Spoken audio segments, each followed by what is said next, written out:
ministre Mattei a instauré au sein des hôpitaux publics la T2A, ou la tarification à l'acte, qui prendra un élan néfaste en 2008 et 2009, sous Sarkozy, avec la loi Hôpital Santé et Territoire, qui porte le nom de Bachelot, mais ce n'est pas elle qui l'a écrit, c'est Castex. Touraine, du PS, aidé par le macroniste Véran, et les 10 ministres nommés les uns après les autres, comme des barils de lessive par Macron, ont continué la destruction systématique de notre système de santé, qui était le plus efficace au monde. Mais ça, c'était avant.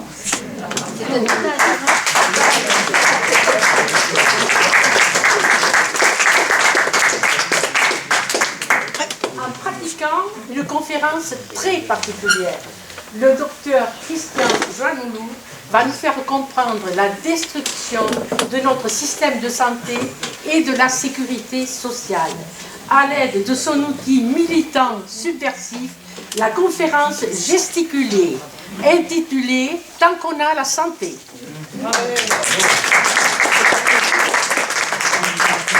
Il aime la vie.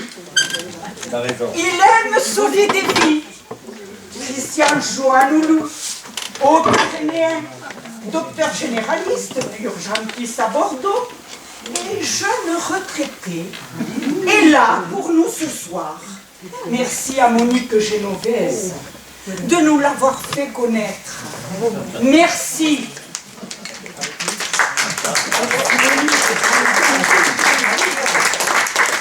Et les gens, comme disent les jeunes, vous lui faites un tonnerre d'applaudissements.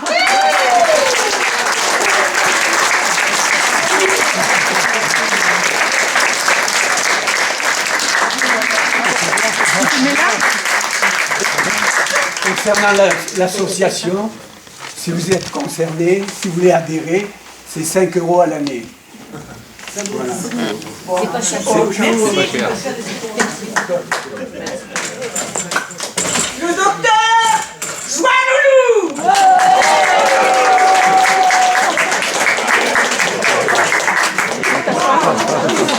L'appareil photo. Arrêtez coupage, ça tombe pas. C'est pas commencé. D'abord, bonsoir. Et vous allez assister à une conférence gesticulée. Est-ce que parmi vous, il y a des gens qui n'en ont jamais vu, qui n'ont jamais entendu ces deux mots, qui ne savent pas du tout où est-ce qu'ils ont mis les pieds et de quoi il s'agit? Oui. Il faut que j'explique un petit peu, je vais essayer de faire vite. Si je vous dis que c'est une conférence mais qu'elle est gesticulée, ça n'apporte rien. C'est de l'éducation populaire. L'idée, c'est de... L'idée, c'est qu'on a le droit de parler de soi. On parle d'expériences personnelles, d'anecdotes. On en fait... c'est un savoir chaud. On l'associe à un savoir froid académique, universitaire. Ça fait 2 fils. Et puis on se choisit un 3e fil qui, a priori, n'a rien à voir avec le sujet. C'est un savoir bonus. Moi, vous allez le découvrir. Et les 3 fils font un Scooby-Doo, et quand ça marche bien, ça fait des éclairs et du tonnerre. Et voilà, on part de ce savoir froid, le but de tout ça, c'est comme c'est de l'éducation populaire, c'est différent de l'éducation nationale, où le savoir descend sur les crânes vides en bas. Là, c'est horizontal, c'est-à-dire qu'on a de l'expérience. L'idée, c'est de savoir en tirer une analyse politique, de nommer les contradictions de système, les dominations, et c'est de s'éduquer horizontalement entre nous. C'est de faire l'éducation politique des jeunes adultes. Voilà. C'est tout, c'est pas encore commencé. Hein. Hop, bienvenue, il y a encore des places devant, partout et vers le fond à droite. Installez-vous. Vous avez le droit de bouger comme vous voulez, de vous lever, d'entrer, de sortir. Hein, c'est ouvert, la porte est ouverte. Bienvenue à tous. Je vais, sur les conseils des amis, j'ai vu ce qui est prévu après, la faire d'un trait, sauf si vous vous exigez tout de suite que je fasse une entracte, parce que ça dure 2 heures. Vous êtes prêts? Ça va pour tout le monde?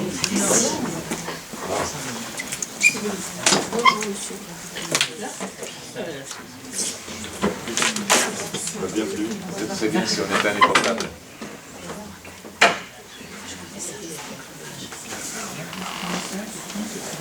Je vais dire un état dans les portables. J'aurais pas assez de pellicule. Ça commence. Avec 2 heures. Mon régisseur m'explique que des fraudeurs à l'assurance maladie se sont glissés dans le public. Vous pouvez rester.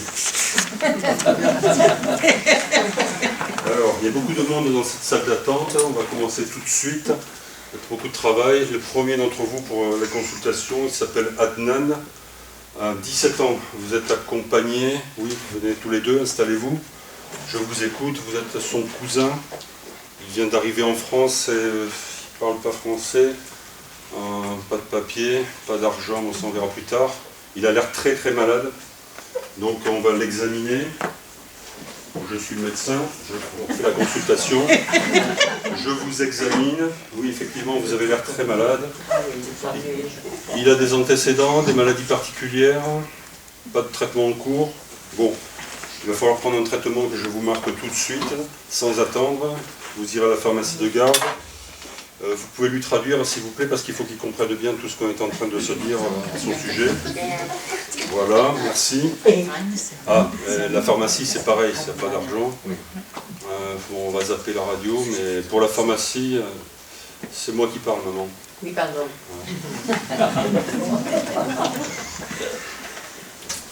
Donc pour la pharmacie, il faudra... Ouais, on ne va pas être complètement dans les clous. On se connaît, on s'est déjà vu. Vous êtes déjà venu ici, vous êtes Kadir, son frère. Je vous ai déjà vu, vous travaillez sur le chantier du tramway qui passe devant le cabinet, hein, c'est ça. Vous n'avez pas de carte vitale, pas encore. Vous avez toujours votre carte d'AME, d'aide médicale d'État. Bon, avec ça, on va peut-être, si vous êtes d'accord, on n'est pas complètement dans les clous. Mais vu qu'il faut qu'il se soigne tout de suite, je vais vous faire l'ordonnance à son nom. Vous allez à la pharmacie de garde. Et puis, comme ça, il se soigne tout de suite, il y a la dose de charge dès le premier jour pour ce soir. Il faut qu'il continue le traitement jusqu'au bout, sans s'arrêter avant la fin. Si ça se passe mal, vous pouvez revenir ici. On fait tous à peu près la même chose. Et puis bon courage et au revoir.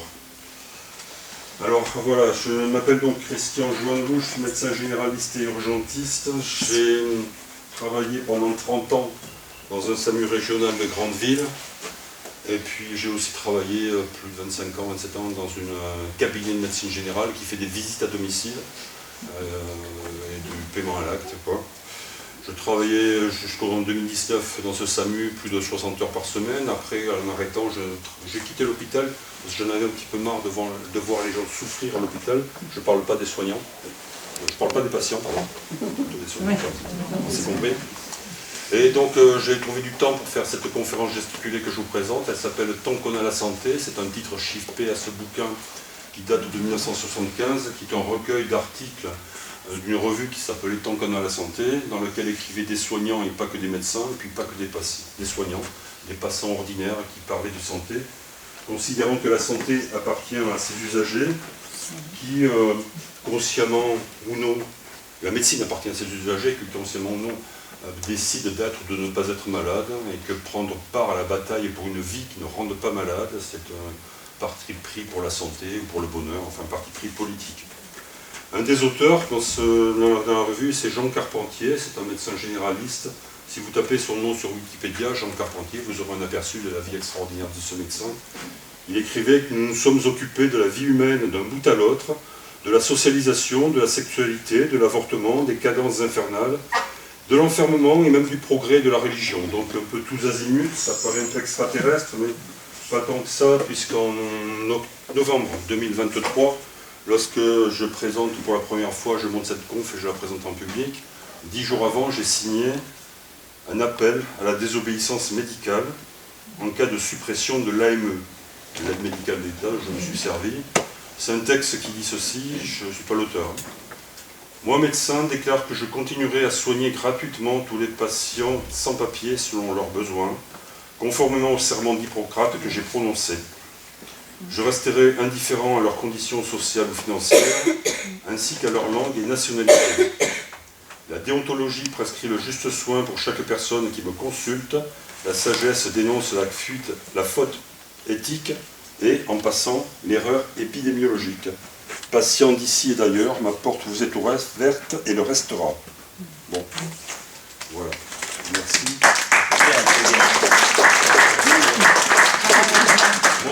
fond. Ça va? Merci. Dans cette conférence, il y a plusieurs phases. Après une introduction et on va faire un peu de préhistoire, 19e, au milieu du 20e siècle. On abordera une première grande partie qui s'appelle la sociale. La sociale qui, avec des mots-clés comme cotisation, subvention et convention, nous offriront à la fin du XXe siècle un des meilleurs systèmes de santé au monde, avec un allongement de la durée de vos vies, une qualité de vie de ces années. Et dans la deuxième partie, on verra l'effondrement. Et là, les mots-clés, ce seront bureaucratie, crédit, remboursement, pénurie, et baisse de votre niveau de santé, fuite des soignants. Et comme je dois, j'ai consigne de vous faire partir avec de l'espoir et du sourire, il faudra que je conclue avec la santé soit comme une marchandise et une société de chacun pour soi et tous contre tous, ou bien la santé est un droit, et là ce sera chacun pour tous et tous ensemble. C'est ce qu'on verra à la fin, j'espère. Alors, 1975, c'est aussi l'année où je découvre le Yosekan Budo. Hop. C'est donc un art martial que je choisis à l'époque parce qu'il n'y a pas de compétition. Alors, normalement, ça s'attache comme ça, mais comme j'ai un peu grandi, je l'attache comme ça à la ceinture, si vous permettez. Je choisis celui-là parce qu'il n'y a pas de compétition, c'est-à-dire qu'en fait, tous les coups sont permis. C'est du combat de rue, et si mon adversaire tombe au sol, je suis censé continuer. On dit adversaire, mais en fait le maître japonais nous dit que ce sont des partenaires. C'est-à-dire que si en face, l'autre me fait ceci, c'est comme une question qu'il me pose. Et là, moi, je dois sortir de son axe, sauver ma tête, c'est le principal. Et puis je vais enchaîner en posant d'autres questions, des clés, des projections. Aïe, aïe, ça fait mal. Une série de choses qui s'enchaînent, qui coulent, et quand la technique passe bien, c'est même beau comme de la danse, parce que dans l'art martial, il y a... Je vais me servir pour illustrer tout ça de ce dessin que vous connaissez probablement. Le symbole du Tao, le yin et le yang, c'est pas exactement le bien et le mal. Dans la partie claire, il y a une tache sombre, dans la partie sombre, il y a une tache claire. Je vais m'en servir parce que ça ressemble bien à la forme de combat du Yosekan Budo, c'est des enchaînements. Ça peut s'illustrer aussi le rapport de force qui peut s'inverser avec des subversions, des révolutions, des contre-révolutions. Ça peut être aussi un dialogue, parce que si je sais écouter la controverse que j'ai avec vous, c'est qu'il c'est possible, comme il y a un peu de... Je suis clair, mais il y a un peu de clair dans le sombre, donc peut-être que l'autre a raison, et s'il a raison, il faudrait que je sois capable de changer d'avis, parce que c'est même mieux pour moi, etc. Donc on va se servir de ça plusieurs fois pendant la conférence. Je vais faire médecine un petit peu par défaut. Je suis issu d'une famille de petite paysannerie du sud-ouest. Mon père est né à Lannes. Première ferme à droite en entrant dans le village, donc entre Tarbes et Lourdes. Il ne sera pas loin de l'hôpital. Il n'y a pas... Comment? Il ne sera pas loin de l'hôpital. Exactement. Oui. Il est plus là. Mon père, donc voilà, je vais faire médecine un peu par défaut parce que au lycée, en fait, je n'aime que les maths et la physique. Je ne fais que ça. J'aime beaucoup aussi l'histoire, mais quand je ne suis pas d'accord avec le professeur en terminale, sous mon pupitre, j'ai mon cahier de maths ouvert et avec mon voisin, nous jouons à faire des jeux mathématiques. Bref, je me destine à faire les concours, les classes préparatoires au concours des grandes écoles. Et puis, comme je n'ai pas les codes, mes parents n'ont pas fait d'études, je ne sais pas que, en fait, ils sélectionnent, on a tous 18 et 19 de moyenne en maths et en physique, pour aller dans ces classes préparatoires, et ils vont nous sélectionner sur les matières voisines, l'histoire, langue, littérature, que j'ai négligé. Mon dossier est refoulé. Donc, à 17-18 ans, avec le bac en poche, que faire? Comme disait Lénine en 1912. Je passe? Non, je passe. Que faire? Je vais choisir des études qui me mènent vers un métier avec 3 critères. D'abord, voir des gens différents tous les jours. Changer de place. Tu peux décrocher si tu veux que tu fasses applaudir par 60 personnes.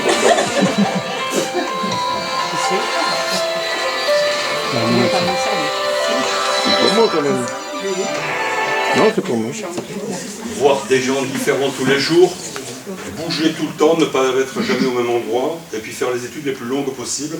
Je suis en France où il y a encore un service public d'éducation nationale et des universités publiques qui me permettent de me faire des études et de m'inscrire pour des études longues, sans être obligé d'emprunter sur le marché financier, de demander à vie pour financer mes études. Médecine, ça coche toutes les cases, je vais là. Et arrivé dans cette fac de médecine, je vais découvrir le concours et la compétition. Les redoublants mettent le bazar dans l'amphi pour empêcher les primants de prendre des notes dans des bonnes conditions. Autour de moi, je découvre que dans l'amphithéâtre, il y a des patronymes qui figurent déjà dans l'organigramme des chefferies de service de mon CHU, donc dynastie, chromosome, j'apprends tout ça là, sur le tas. Il y a un concours, 1500 inscrits, 174 places, et ça fait 1 sur 9 qui pourra passer en deuxième année. Donc concours, compétition, ce qui fait que pour réussir à passer, je vais devoir apprendre à tuer symboliquement mon voisin de droite, celui de gauche, les 3 assis devant, les 3 assis derrière, parce que 3 plus 2 plus 3 ça fait 8, 9 moins 8 égale 1, et je passe. Mon père s'aperçoit qu'il y a un concours, il me dit, je te paye la première année, mais si tu échoues, je ne fais pas le redoublement. Je ne ferai donc qu'une seule première année, et si vous avez vu le film de Thomas Tilty, première année, vous avez une petite idée de ce qu'on dit à cette époque-là. L'enseignement en médecine est très vertical, avec des professeurs très savants, chacun dans leur spécialité. On apprend beaucoup de choses, ce savoir descend sur nos crânes vides, bien sûr. Vertical et autoritaire. Je vous raconte l'histoire quand même, je n'ai eu qu'une douzaine d'heures de psychologie dans toutes mes études, en deuxième ou troisième année. Et là, un jour, le professeur nous vante l'intérêt qu'il y a au paiement à l'acte. Il nous dit que si le patient paye au moment de la consultation, si en plus il paye sonnant et trébuchant, et s'il rate son rendez-vous, il faut qu'il paye quand même, le discours du médecin sera mieux reçu, imprimé, respecté par le patient. Il vante le paiement à l'acte. Et là, dans l'amphi, il y a une jeune fille qui se lève à ce moment-là et qui dit « Monsieur, mais pourquoi vous dites ça? On peut imaginer d'autres formes de paiement pour payer les honoraires des médecins. Il y en existe d'autres. Les patients sont des personnes adultes et responsables. Le paiement à l'acte, il est inflationniste. Plus j'en fais, plus je vais être riche à la fin du mois. Et je n'ai aucun intérêt à faire de l'éducation et de la prévention, parce que si je vous apprends à ne pas être malade, peut-être que vous viendrez me voir moins souvent. Donc le paiement à l'acte, c'est vraiment inflationniste et ce n'est pas la meilleure solution. Il y en a d'autres. Est-ce que les psychologues et les psychiatres ont des problèmes avec l'argent? En fan de la politique dans cet amphi. Et là, le professeur se retourne vers elle et lui dit « Mademoiselle, c'est une question que vous vous posez. » Et il continue à faire son cours. La jeune fille se lève, ramasse ses affaires en colère, elle sort de l'amphi, elle est magnifique, je vais la suivre, je lui dirai bravo, elle me mettra une baffe parce qu'elle a besoin d'un petit bol, je vais me tirer merci comme une caresse. Et je reste assis à mon pupitre à gratter les cours du con. Donc timide ou lâche, comme vous voulez. Voilà. Donc enseignement très vertical, spécialité par spécialité, qui ne sera pas très adapté à ce que sera mon métier de médecin généraliste. Aujourd'hui, les internes qui sortent des études là, seront mieux formés. Ils ont des professeurs dédiés, des cours dédiés, des stages dédiés à la médecine générale, ce que je n'avais pas à mon époque. Donc j'aurais très peur, à la fin de mes études, de me retrouver face à des patients de médecine générale. Et je vais m'en sortir un peu sur le tas, parce que j'aime bien parler avec les gens, et si je suis capable de les écouter sans trop les interrompre, je vous donne un secret, 9 fois sur 10, le patient vous souffle le diagnostic.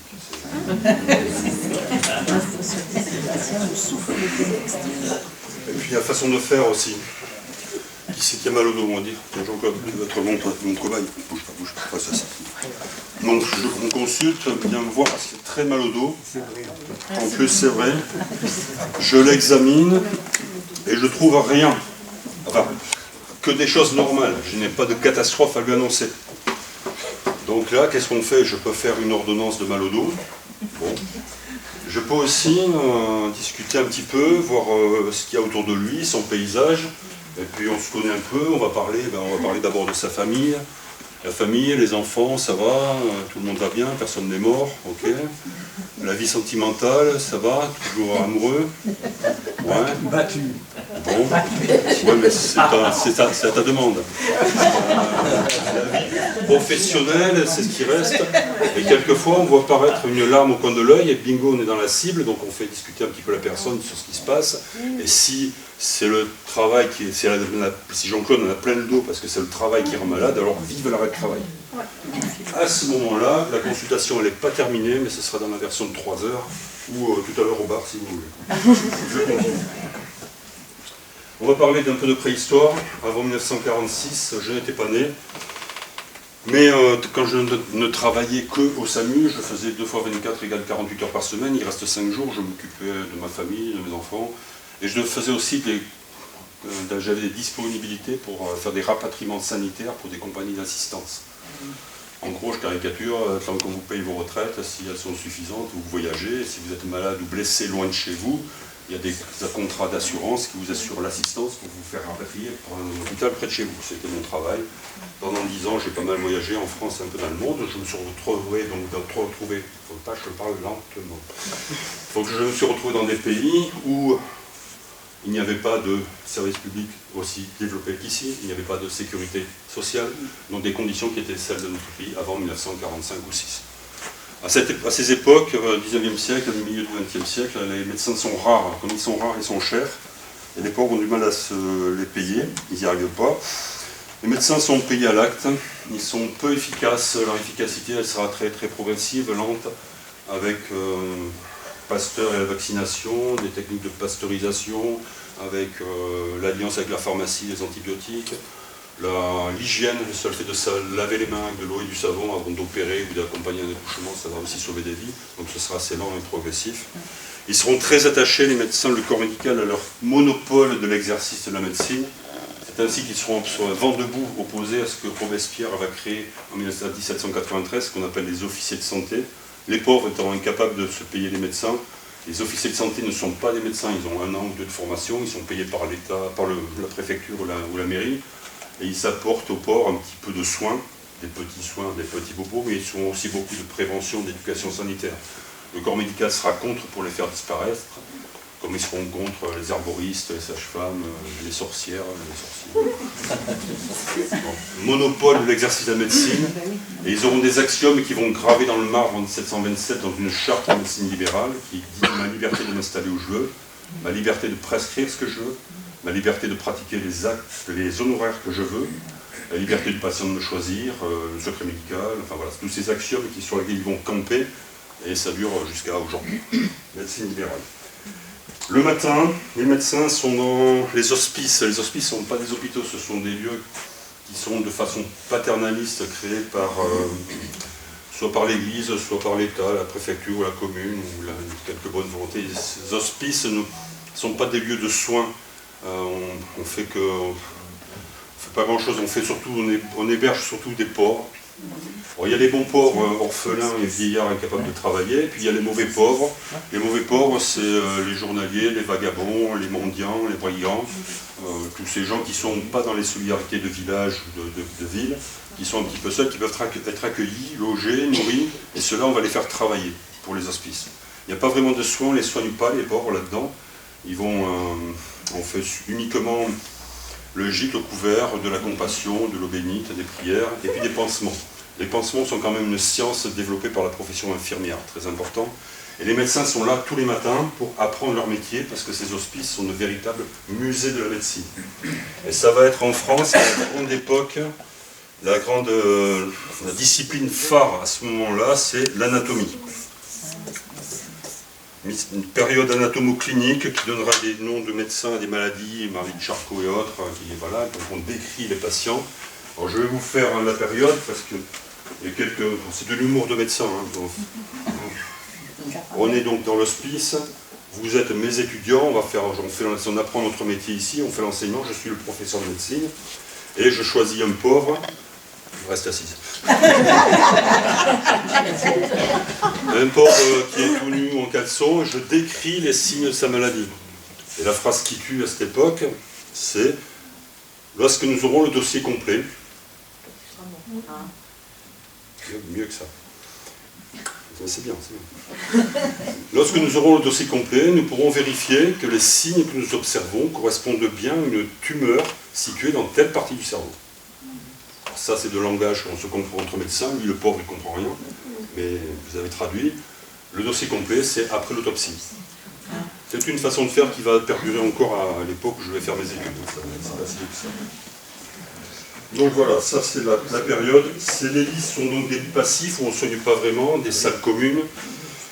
Et les médecins sont là le matin pour apprendre leur métier avec l'anatomie. Et l'après-midi, ils vont gagner leur vie, si on peut dire, dans les cliniques. Soit ils vont se chercher donc des patients solvables, c'est-à-dire des riches, qu'ils soignent soit à leur domicile, soit dans des cliniques privées chirurgicales qui portent souvent le nom de dynastie du médecin, la clinique commerciale. Voilà, donc il y a ces deux choses-là. Alors, Bon, comment faire les pauvres? 2026 moins 1789, ça fait 230 ou 240 années de capitalisme en France.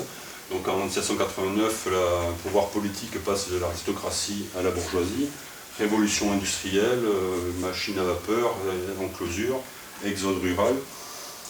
Le travail, parce que la révolution c'est sur le travail surtout qu'elle se fait, le travail qui était fait l'asseoir à la veillée sera fait dans des ateliers, les ateliers deviennent des fabriques, les fabriques deviennent des usines qu'il faudra peupler avec une population classe ouvrière issue de cet exode rural, fin des solidarités villageoises, fin des solidarités en ville. En ville, il y avait des solidarités de corporations de métiers. Cela sera aussi interdit par la révolution bourgeoise de 1789, qui interdit aux travailleurs de s'associer pour essayer de défendre leurs conditions de travail ou leur salaire. Interdit, menacé de prison, etc. Donc, ces solidarités de ville ou de campagne disparaissent, se crée donc une classe ouvrière pour faire tourner ces usines et qui va prendre quelques décennies à créer sa culture ouvrière. Petit à petit, ils vont essayer de comprendre ce qui leur arrive, et donc ils vont petit à petit vont apparaître un monde mutualiste, ça va s'appeler les caisses de secours mutuels, donc milieu du 19e siècle. Il y a la même chose en Afrique, les femmes africaines ont un nom pour ça, elles appellent ça des tontines. C'est une trentaine de femmes dans un quartier, dans un village, qui se regroupent, qui mettent un sou de temps en temps dans un commun. Lorsqu'il y a assez d'argent, elles se réunissent et collectivement, horizontalement, elles décident de ce qu'elles vont en faire. Ça peut payer le mariage d'un tel, les études de tel gamin, l'envoi à l'hôpital loin dans la ville de telle personne. Ou réparer l'épicerie de tel membre de la tontine parce qu'elle étudie le village, etc. Bon, c'est toujours le même esprit, et à cette époque-là, les caisses de secours mutuelles vont donc se développer pour essayer de voir un peu, de se sortir un petit peu de la misère. Accident de travail, les veuves, les orphelins, trop vieux pour travailler, les malades, les blessés, etc. Donc ils vont essayer de s'en sortir avec ça. J'ai un trou, je vais y arriver. Il ne faut pas que je dise ça.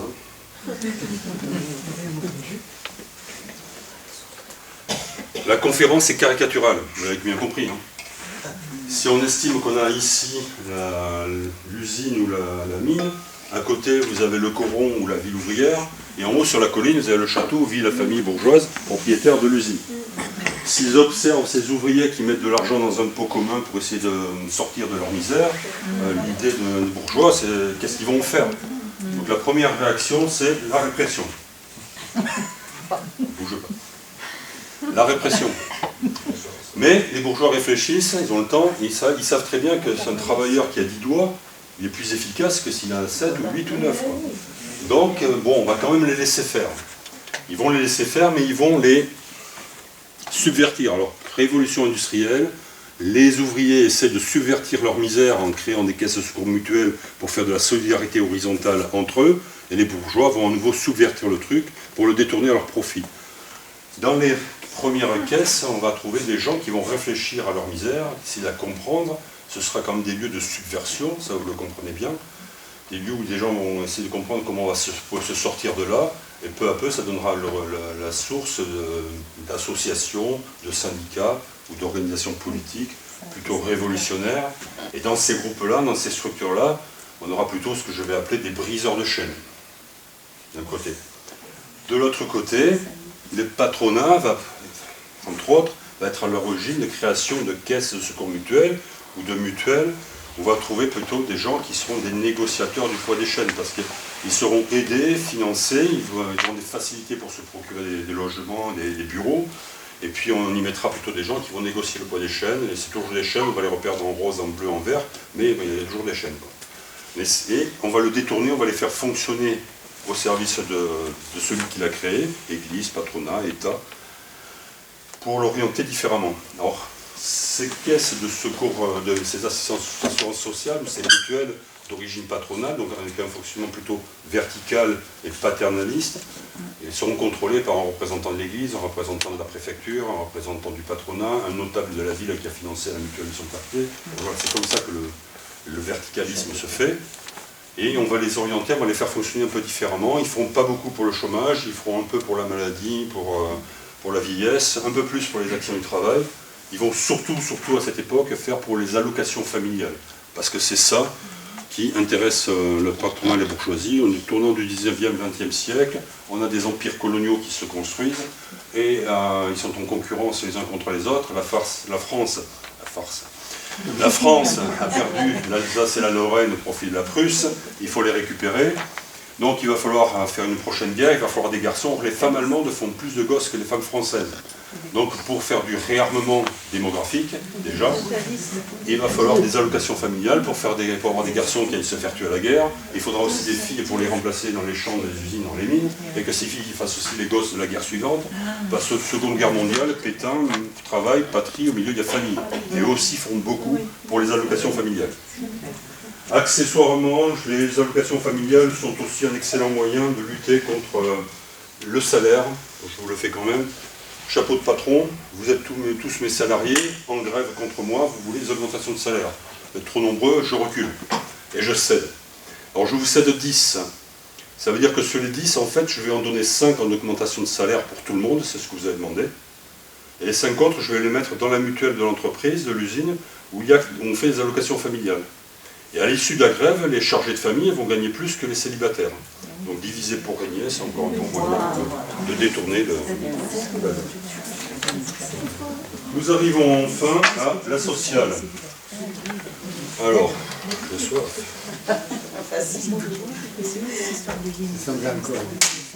Merci. Vous voyez, c'est qu'en budo, il y a toute une série de techniques, points, pieds, projections, saisies, des clés.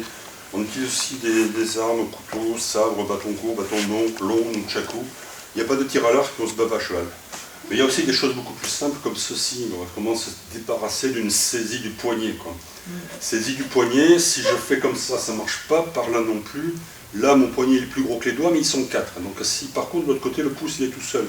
Alors si je connais bien la technique, je cherche le point d'appui, que je m'y prends bien, je peux inverser le rapport de force. Donc on peut renverser le rapport de force. Le rapport de force, en fait, il se renverse un peu en 1945-6, avec la libération. La France a été occupée 4 ans par les nazis, bombardée par les Alliés, tout est à reconstruire. Et bon, alors, il y a une fable qui dit que la bourgeoisie qui avait collaboré était aux abonnés absents. Pas du tout, hein, ils n'étaient pas si loin que ça. Ils sont très très vite revenus à la charge. Et d'ailleurs, le général de Gaulle était là pour leur garder l'essentiel, c'est-à-dire garder le pouvoir. Voilà. Alors, il a dû lâcher du lest. Pour la libération, il y avait un parti communiste qui était premier aux premières élections, il y avait des militants par dizaines, des milliers armés un peu dans les campagnes, dans les villes et dans les ports, donc ça fait un peu de rapport de force. Mais bon, ça ne sera pas non plus à 100% parce que bon, Yalta n'avait pas prévu qu'il y ait de révolution en France, mais le rapport de force va obliger De Gaulle à prendre quelques ministres communistes, donc un certain Ambroise Croizat, qui sera ministre du Travail des travailleurs de l'époque. Et en matière de santé, lâcher du lest, ça va être... alors ce ne sera pas non plus deuxième fable, la création vraiment de la Sécu. Octobre 45, c'est les ordonnances 45 qui créent donc cette sécurité sociale, mais elle ne fait qu'une ligne presque dans le programme du Conseil national de la résistance. Et avec ce que je vous ai dit avant, vous avez compris qu'il y avait un déjà là. En 45, il y a 70 000 personnes en France qui travaillent déjà dans les mutuelles des assurances sociales. Et il y en a 1000 à 1500 répartis dans tout le territoire. Mais c'est un monde mutualiste.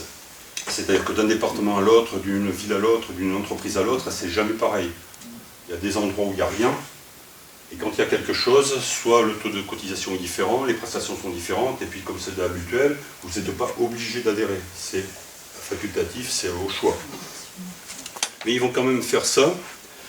Et Ambroise Croizat va être donc à l'origine de la création en matière de santé. L'idée, si vous voulez, de tout cette chose multiple, c'est de l'unifier, de faire un régime général, le plus possible unique, de sécurité sociale. C'est ça vraiment le mot important de la libération. Et en matière de santé, ça va prendre le nom d'une assurance maladie. Alors, ils ont gardé le mot d'assurance. On n'est pas dans la victoire complète, hein, c'est un compromis historique. C'est-à-dire qu'il va falloir, on gagne des choses, mais on lâche aussi un peu de lest, des deux côtés.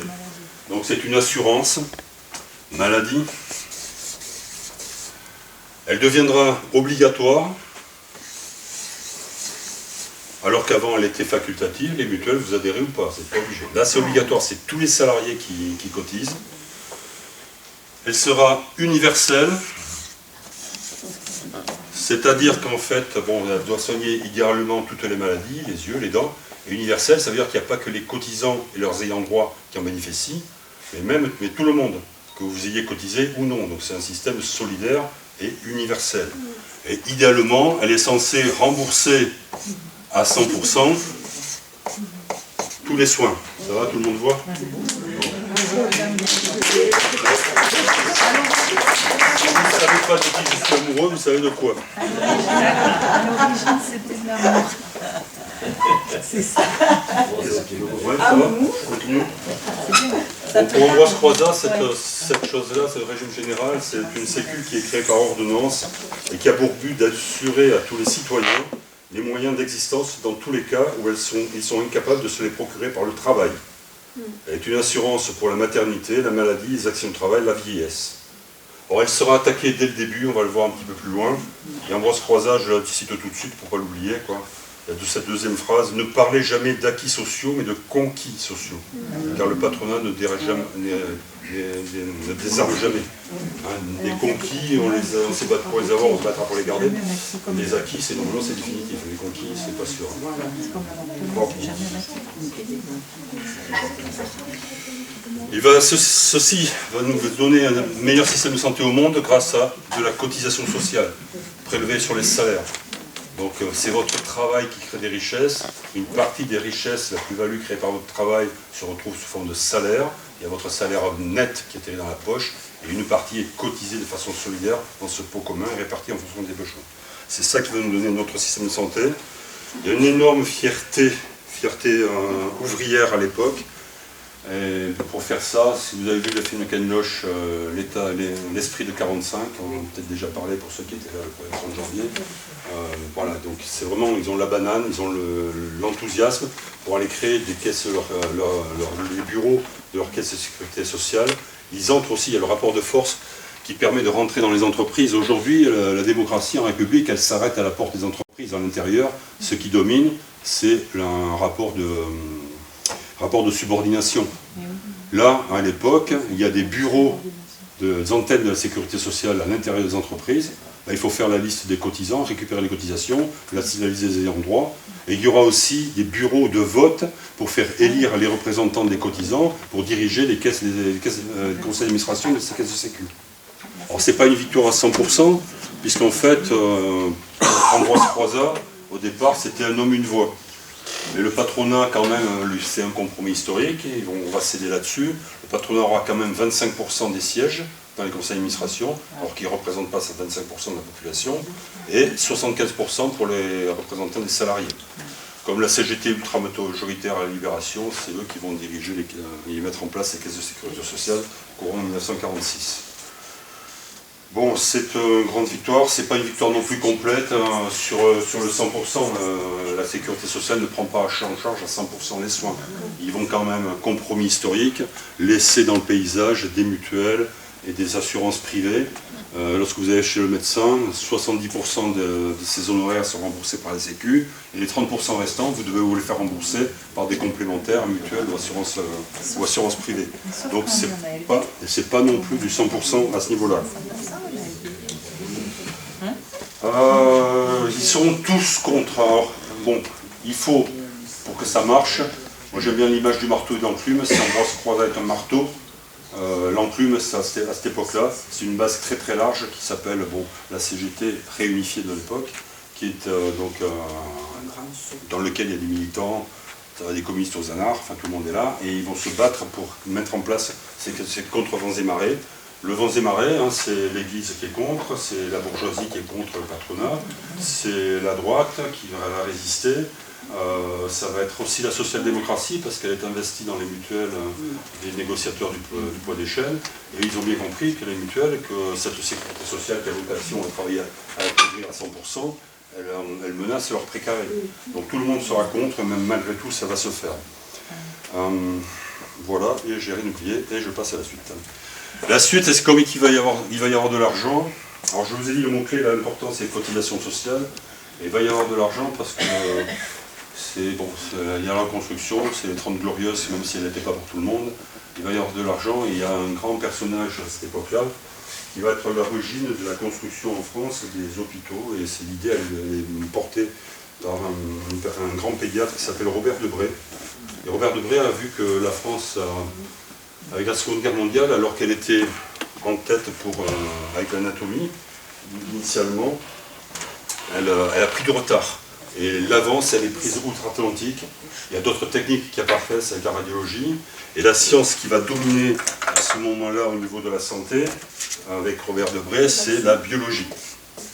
Et on rentre maintenant dans la période biomédicale. La biologie, ça va donner des spécialités comme l'immunologie, la néphrologie, l'hépatologie. Et l'idée, c'est de pouvoir amener, alors que vous aviez ces lits passifs dans les hospices tout à l'heure, de pouvoir amener toutes ces spécialités jusqu'au lit du malade. Donc les lits vont devenir des lits actifs.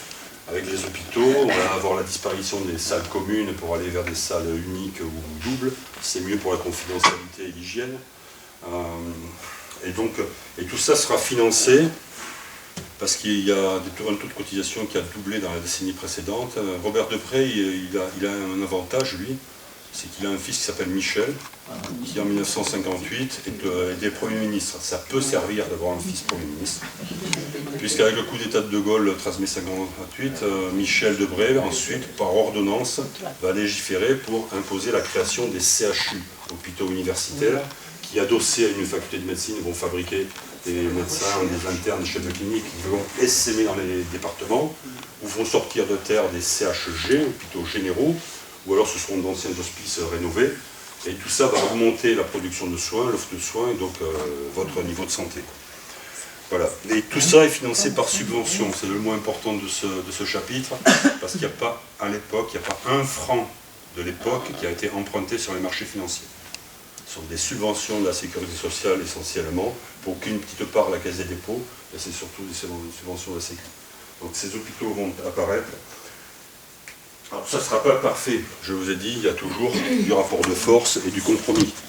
Ça va être difficile de faire admettre aux médecins, de même qu'ils étaient tous opposés à la sécurité sociale, l'Église, l'État, les médecins, etc., tous contre cette soviétisation de la santé, c'était les termes de l'époque. Là, les médecins, ça va être difficile de les faire venir opérer dans les hôpitaux. Donc pour y arriver, Robert Debré va devoir céder sur le secteur privé. Pour qu'ils viennent opérer dans les hôpitaux publics pour soigner les pauvres et opérer les pauvres, il va tolérer qu'ils puissent amener leur clientèle privée à l'hôpital public. Pour Robert Debré, au départ, ça devait être temporaire, ça deviendra pérenne et ça va se développer. Voilà. Donc c'est pas parfait. Robert Debré disait, ce que j'ai fait avec la biologie, vous devez le faire avec la santé publique en travaillant avec des économistes, des sociologues, des psychologues, des statisticiens. Ouais, il y a encore du boulot. Voilà. Et que, oui, aussi, il disait que la majorité des patients consultant à l'hôpital ne seront pas dans des lits. Vous et vos élèves devez sortir de l'hôpital. Donc Robert Debré, alors c'est pas parfait, mais moi, lorsque je fais mes études, ah oui, je ne l'ai pas fait celui-là. Les médecins, c'est très important aussi, dans ces hôpitaux, alors deux choses. Ce sont des fonctionnaires de la fonction publique. Ça, c'est un peu nouveau aussi à la Libération. Ça existait avant, mais ça va se généraliser. C'est-à-dire que là, on a des gens qui soignent et qui travaillent, non pas sur leur poste de travail. C'est pas comme dans le privé où c'est leur poste de travail qui est payé et le poste disparaît et vous êtes viré au chômage. Là, ce qui est payé, c'est pas le poste de travail, c'est la personne, c'est sa qualification personnelle. Donc les fonctionnaires sont payés non pas pour ce qu'ils font, mais ils sont payés pour ce qu'ils sont. Ça va, je vais pas trop vite. Et ça, c'est une véritable révolution anthropologique. Bon, on va en parler un peu plus tard, développer. La deuxième chose, c'est que les médecins à l'hôpital public, il y aura des médecins de temps plein. Je vous ai dit le matin, ils apprenaient leur métier sur les pauvres dans les hospices, et ils se gagnaient leur vie à l'apprendre. Là, ils seront de temps plein à l'hôpital. Ça, c'est une nouveauté, le corps médical se raconte, ils vont résister aussi. Le médecin de temps plein, le seul temps plein qu'on connaisse à l'hôpital, c'est le staphylocoque. Qu'est-ce qu'on va faire à l'hôpital? Les médecins de temps plein à l'hôpital font trois choses. Ils font du soin, de l'enseignement et de la recherche. Qu'est-ce qu'on va rechercher? Les dossiers. Les dossiers égarés, bon, enfin voilà. Donc beaucoup de mauvaise volonté, mais malgré tout, ça va se faire et ça va se développer. Moi, c'est dans ces hôpitaux que j'apprends mon métier. Et là, les phrases, c'est cette patiente est guérie, vous pouvez sortir. Cette patiente, nous avons fait le diagnostic de votre maladie, nous avons trouvé le traitement, vous avez appris à apprivoiser votre maladie. Si ça se passe mal à l'extérieur, vous savez quoi faire et où aller. Donc le temps est calme, vous pouvez sortir. À cette époque, je travaille pour soigner, je prodigue des soins. On verra plus tard ce que ça va devenir. Aujourd'hui, par exemple, je suis appelé, un appel du SAMU, une intervention avec mon SMUR, pour une dame qui appelle parce que son mari s'étouffe et il est tout gris, couvert de sueur. Je vais mourir en respirant. Ça fait trembler les murs. Les pompiers sont déjà là, ils ont mis de l'oxygène, ils m'ont fait mesurer les paramètres. En entrant dans la pièce avec l'infirmière, on a déjà fait le diagnostic. On examine pour confirmer. On n'a même pas besoin de se parler pour savoir qui monte la perf, qui porte le seringue. On prépare le matériel d'intubation au cas où et puis on attend. On attend le temps nécessaire pour qu'il s'améliore. La marée montée, il avait l'impression de se noyer dans son eau. Et là, la marée reflue, il respire, il va un peu mieux, il reparle. Et tout doucement, on va le prendre en charge avec les pompiers pour l'amener à l'hôpital, faire des examens, comprendre ce qui s'est passé, quoi faire pour éviter que ça recommence. Et là, il m'est arrivé plusieurs fois de voir son épouse venir vers moi, tremblante, un stylo, chéquier à la main, et se demandant combien ça allait lui coûter. Ces 3 pompiers en uniforme, ces 3 soignants en blanc qui venaient de sauver la vie de son vieux dans son salon. Et là, moi, non madame, service public. C'était ma façon de travailler à l'époque.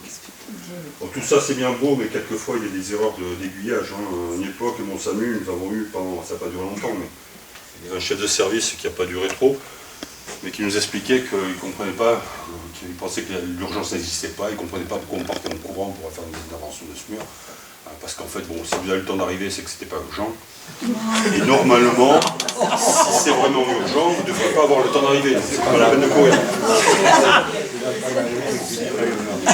C'est pour vous dire que quelquefois, il y a des erreurs d'aiguillage et de ce bel hôpital, il n'est pas toujours parfait. Il y a que déjà. Je vais tout faire. En médecine libérale, ça va être différent. Il va falloir les convaincre de se conventionner. La sécurité sociale va proposer aux médecins de faire des tarifs conventionnés. Ils vont être contre, parce qu'ils seront contre tout ce qui va s'améliorer, parce que les médecins, parmi leurs axiomes, je vous en ai cité quelques-uns, mais il y en a que je n'ai pas dit, ils sont très attachés au colloque singulier. C'est-à-dire, elle vient me voir parce qu'elle souffre avec sa maladie ou pas, pas obligé d'avoir une maladie, elle souffre.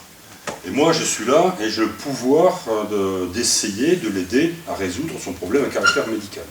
Colloque singulier.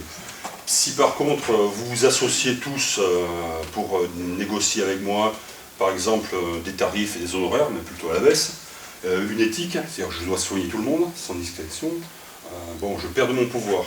Donc les médecins seront contre le conventionnement et la sécurité sociale, les syndicats, l'ordre des médecins, nationalement, région, département, tous contre.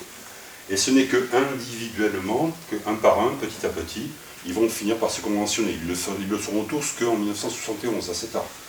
Mais jusque-là, la Sécu remboursait juste ce qu'elle pensait pouvoir rembourser, le reste, il fallait se le payer. Mais petit à petit, les médecins se rendent compte qu'en fait, la sécurité sociale solvabilise les pauvres. Et ça, c'est intéressant, parce que ça augmente la patientèle potentielle. Et donc, ils vont, du ce fait, grâce à la Sécu, la médecine libérale et aussi les cliniques privées commerciales vont croître et multiplier. Donc ils vont finir par tous accepter de se conventionner. Alors ce ne sera pas parfait.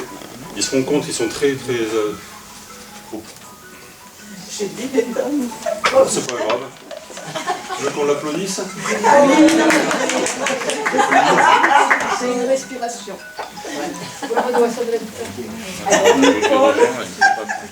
Je continue? Oui. Bon, ils se rendent compte, quand ils parlent de la sécurité sociale entre eux, c'est que, je vous dis que je suis caricatural, mais ils l'appellent Madame la Caisse, c'est une femme, bien sûr. C'est un système même conventionné, où vous êtes censé avancer les frais. Et il faut pouvoir avancer les frais. Voilà, c'est pas donné forcément à tout le monde, mais petit à petit, ça va se généraliser. Ils sont aussi, ils vont quand même à un moment donné, Alors, si vous voulez, toutes les réformes, ça évolue avec les changements politiques, mais ils vont arriver à négocier le droit à faire des dépassements d'honoraires. Des dépassements d'honoraires non remboursables, parce que je le vaux bien. Du genre, alors ça doit être fait normalement avec tact et mesure. Moi, j'ai jamais trouvé les balances pour calculer le tact et la mesure, mais par exemple, on va l'appeler Adèle. Adèle souffre beaucoup, c'est une femme âgée qui a une toute petite retraite, elle vit difficilement avec ça, et elle souffre beaucoup de ses jambes qui sont, elle a des varices qui pèsent, qui lui gâchent bien la vie. Comme moi je la vois de garde, son médecin traitant lui a trouvé un chirurgien qu'elle a consulté, qui veut bien l'opérer, mais il prend des dépassements d'honoraires. Il n'est pas très gourmand, il ne prend que 500 € par jambe.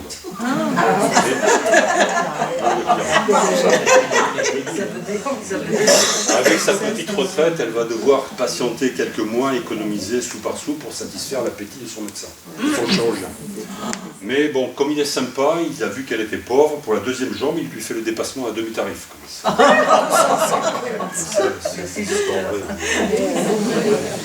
Là, aujourd'hui, alors plus tard, ils vont inventer un truc sympa, ça s'appelle la carte vitale. La carte vitale, grâce à l'informatique, je parle doucement, je sais qu'on est assez long. Vous êtes remboursé plus vite, ça prend quelques jours au lieu de prendre quelques semaines. Et là, ils vont aussi inventer vers la fin du siècle la CMU, couverture maladie universelle. C'est-à-dire qu'en dessous d'un certain seuil de revenus, vous êtes bénéficiaire de la CMU, donc dispensé d'avancer les frais. Ça, c'est aussi intéressant pour faciliter l'accès aux soins. En médecine générale, on ne sait pas grand-chose, mais ce qu'on sait quand même, dont on est sûr, c'est si on vous soigne précocement, vous souffrez moins, vous risquez moins de vous aggraver, vous êtes moins contagieux, vous risquez moins d'atterrir à l'hôpital, et au bout du bout, ça coûte moins cher à tout le monde. C'est ce que j'ai fait avec ce jeune curé de sans-papier au début de la conférence, en bricolant. Donc là, je suis appelé aujourd'hui par une dame pour son bébé, 6 mois, 4e étage, immeuble, j'arrive chez eux, elle me reçoit dans une pièce principale où il n'y a qu'une table et 3 chaises, et voilà. Bon, très bien, le bébé, j'écoute, j'examine, je propose ma solution, et à la fin de la consultation, je lui demande si elle a sa carte vitale. Alors, pour moi qui viens de l'hôpital public, non merci, service public, je suis obligé, étant payé à l'acte, de parler de mes honoraires. Et la carte vitale, c'est un biais qui me permet de ne pas lui demander comment est-ce qu'elle me paye. Donc je demande la carte vitale, c'est que le moment est venu de parler de mes honoraires. J'introduis dans le lecteur, j'imagine, je subodore, qu'elle doit avoir la CMU. Et non, il n'y a pas de CMU. Alors, si elle n'a pas de CMU, une visite à domicile pour un bébé, à cette époque où je la vois, c'est 30 €. 30 € qu'il faudrait qu'elle avance. Mais je peux lui faire un tiers payant. C'est-à-dire que elle ne paye pas les 70% de la Sécu, qui me seront versés directement, et il reste les 30% restants, soit 9 € des parts complémentaires de sa mutuelle ou assurance. Donc je pianote, je lui demande, vous avez une mutuelle? Elle me dit non. Pas de CMU, pas de mutuelle. Ça veut dire que les 9 € en question, si elle me les donne, ils ne lui seront jamais remboursés. Donc qu'est-ce que je fais? Alors, par exemple, il faut que je me décide vite parce que j'ai d'autres patients qui m'attendent. Vous seriez à ma place là. Qui parmi vous prend les 9 €? Vous y avez droit. Hein. Un petit effort. Non. Qui ne les prend pas? Les autres, j'imagine. Bon. Moi, je ne sais pas ce que j'ai fait ce jour-là. J'ai oublié. Et ouais. C'est sûr que si il n'y a pas d'autre solution, si je les prends, ça va me brûler les doigts. J'ai l'impression qu'elle en a plus besoin que moi, théoriquement. C'est l'impression que j'ai. Si je ne les prends pas, je vais lui faire un cadeau qu'elle ne m'a pas demandé. Tiens, pauvre femme, je te laisse les 9 €. Et je vois dans ses yeux qu'elle veut que je les prenne. Parce qu'elle me dit, mais vous les prenez, docteur, prenez-les parce que pour les enfants, on paye. Ça serait pour moi, j'attendrai le début du mois prochain, avec le salaire de mon mari, mais pour les enfants, on paye. Non, on n'a pas de mutuelle, parce que, en fait, on avait la CMU jusqu'à présent, mais mon mari a trouvé du travail sur des chantiers, nous avons dépassé le seuil qui donne droit à la CMU, et donc, voilà. On a regardé sur Internet, et dans un mois ou deux, on va peut-être s'offrir une mutuelle, mais là, pour l'instant, je paye pour le bébé, pour moi, j'attendrai le mois prochain. Alors, parenthèse, si elle attend le début du mois prochain pour aller au laboratoire faire les prélèvements que je lui propose parce que je lui soupçonne une anémie, je ne suis pas sûr que dans 15 jours, 3 semaines, elle sera encore vivante pour le faire. Après, agir en amont, à l'avance, c'est sûr. Donc les problèmes du seuil. Donc si je les prends, ça me brûle les doigts. Si je les prends pas, je vois qu'elle veut que je les prenne et je lui fais un cadeau qu'elle ne m'a pas demandé, je risque d'humilier sa dignité et il n'y a pas de bonne solution. Avant la deuxième partie, je vous fais une phrase de repos maintenant, parce qu'on a vu toute la sociale. Nous sommes à Cordoue, 1er siècle de l'ère commune, et là vit un certain Sénèque, qui est un citoyen romain, qui écrit beaucoup, et notamment des lettres à son ami Lucilius. Et dans une lettre, il y a cette phrase qui dit « Nous ne nous demandons plus ce que sont les choses, mais combien elles coûtent. » Ça va ? À cette époque, l'Empire romain est à son apogée, puis viendra la décadence et l'effondrement. Donc maintenant, nous allons voir l'effondrement de notre système de santé. Ah, je peux oublier. J'oublie toujours quelque chose. Ouais, je sais pas, je regarde le copain, je l'ai oublié parce que tout à l'heure, normalement, je devais vous faire une histoire où je vous illustre le système à l'américaine, assurantiel, je le fais quand même, sans sécurité sociale. Donc on a convenu que, désolé, je viens de te trouver un cancer de la gorge. Ouais, mauvaise nouvelle. Et comme on est dans un système américain où il n'y a pas de sécu, il y a des assurances privées. Donc tu as un contrat d'assurance, on va lire ton contrat ensemble, et je vois, merci, parfait, et je vois qu'il a dans son contrat, il est assuré pour un cancer des poumons, c'est bien. Ouais, mais moi c'est un cancer de la gorge. J'ai trouvé un cancer de la gorge. Mauvaise pioche. Alors là maintenant, ça coûte très cher les soins. Qu'est-ce qu'on fait? Tu as une carte bancaire, tu as des sous sur ton compte, pas beaucoup, pas assez, ça coûte vraiment très cher. Bon, ça marche pas. Tu as du patrimoine, parce que si tu vends une partie de ton patrimoine, on peut peut-être financer les soins. Non? Est-ce que tu as des capacités de crédit auprès des banques? Non plus. Bon. Pas de solution. Alors je vois que ça se souvient, on va te nettoyer ça, te faire un pansement, et puis bon courage, au revoir.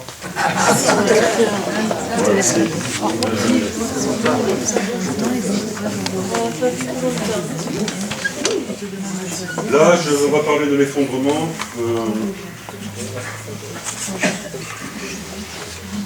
Toujours les années 75, 73, une guerre, crise pétrolière, crise économique, sociale. La crise, elle dure depuis un demi-siècle, donc c'est peut-être qu'elle est systémique. Ça, c'est une question à discuter tout à l'heure au bar, si vous voulez. Les artisans de cet effondrement s'appellent Ronald Reagan et Margaret Thatcher. Et en France, on a les mêmes déclinaisons qui font les mêmes politiques. Ils ont aussi des think tanks dans lesquels il y a des théoriciens qui écrivent très bien. Il y en a un que j'aime bien citer qui s'appelle Christian Morrison, avec 2 R et 2 S. Et il a fait écrire dans les années 80 un document qu'on trouve sur Internet. C'est le cahier numéro 13 de l'OCDE, Organisation pour le commerce et le développement économique. Et le titre, c'est « De la faisabilité politique de l'ajustement structurel ». Vous n'avez pas compris le titre, c'est normal, c'est fait pour. Le texte sur Internet ne fait que 42 pages, il est très clair, il explique très clairement comment dans un pays vous avez un bien commun, un service public auquel les gens sont attachés parce qu'il leur a rendu des services, ils l'ont toujours vu dans leur paysage, ils l'aiment. Comment faire pour casser cet objet ou en privatiser les solutions, les parties les plus rentables. Ce texte est un excellent résumé de ce qu'est une politique libérale pro-capitaliste, qu'on peut résumer en une phrase et 2 propositions, socialiser les pertes et privatiser les profits. Comment on fait? Il faut d'abord nommer négativement l'objet, en dire du mal, le dénigrer, le rendre aussi inaccessible, lointain, vous fermez des guichets quoi. Il faut que ce soit lointain, que les gens ne soient pas satisfaits du service rendu, et le jour où vous allez vous en emparer, ils seront capables de se lever, ils n'ont pas envie de se lever, de la défendre. Donc propagande, en dire du mal. Deuxièmement, il faut taper sur les gens qui travaillent dedans et les maltraiter, les faire souffrir, qu'ils soient mécontents de leurs conditions de travail, qu'ils rendent de mauvais services, qu'ils soient jaloux des uns des autres. Il faut leur changer leur façon de travailler, les faire tourner d'un poste à l'autre. Bon, je vois des gens qui baissent la tête, donc ils ont déjà vécu ça ailleurs que dans leur service public, n'est-ce pas? Donc ça vous connaissez. Et puis il ne faut pas les taper tous en même temps. C'est-à-dire, si vous frappez les uns, il faut caresser les autres. Et puis au bout d'un certain temps, inversement, vous frappez les autres et vous caressez les uns. Parce que si vous les tapez tous en même temps, ils sont nombreux, ils peuvent s'unir, et ça peut être dangereux parce qu'il faut éviter absolument émeute, révolte ou révolution, quoi. Donc les uns après les autres. Il ne faut pas non plus aller trop vite. Si vous allez trop vite, vous connaissez le salami, ce gros saucisson, vous l'avalez d'un coup, vous étouffez. Si vous savez le découper tranche par tranche, morceau par morceau, ça peut être bon. Et puis à la fin, si vous y mettez le temps, vous finissez par bouffer tout le saucisson. Là c'est pareil, il faut y aller doucement. Et puis si vous êtes tellement bon qu'à la fin, ce sont ces fonctionnaires eux-mêmes qui demandent leur privatisation, là, vous êtes un champion du monde. Donc ça c'est leur propagande. Pour casser cet objet, on va commencer par la Sécu, il faut prendre le pouvoir dans l'objet en question. Je vous ai expliqué tout à l'heure, 75% élections dans les entreprises, les cotisants, ce sont des syndicalistes qui sont élus pour diriger les conseils d'administration des caisses d'assurance maladie, à 75%. Au début, c'était surtout la CGT. Et donc, et les directeurs sont un des syndicalistes qui préside le conseil d'administration. Avec les changements, les alternances politiques en France, de droite, puis de droite, puis de droite, les choses vont changer. Et en 1959, décision gaulliste, dorénavant, le directeur des caisses d'assurance maladie sera un personnage nommé par l'État. L'État social qui doit prendre la place, prendre le pouvoir dans ces caisses. 75% de représentants de salariés, deuxième façon de taper sur le pouvoir, c'est beaucoup trop. Si vous avez regardé, moi j'ai vu des feuilles, des bulletins de salaire de la Libération, 45, 46, il n'y a que 2 lignes. C'est pas comme aujourd'hui. Il y a salaire net et cotisation sociale. J'ai même vu avec cotisation tout court. Plus tard, avec le temps, jeu d'écriture, vous rajoutez cotisation salariale, cotisation patronale, mais c'est toujours de la riche. Bonjour, installez-vous, il y a encore de la place par là. Moi, un petit service à vous demander, il nous manque 15 € pour payer l'abri de nuit pour nous deux, s'il vous plaît. Est-ce que c'est possible qu'à vous tous nous débanniez 15 €, s'il vous plaît? On verra à la fin peut-être. Non, mais c'est parce qu'on est pressé, il ferme à 20h le truc, s'il vous plaît. Oh, c'est gentil, merci.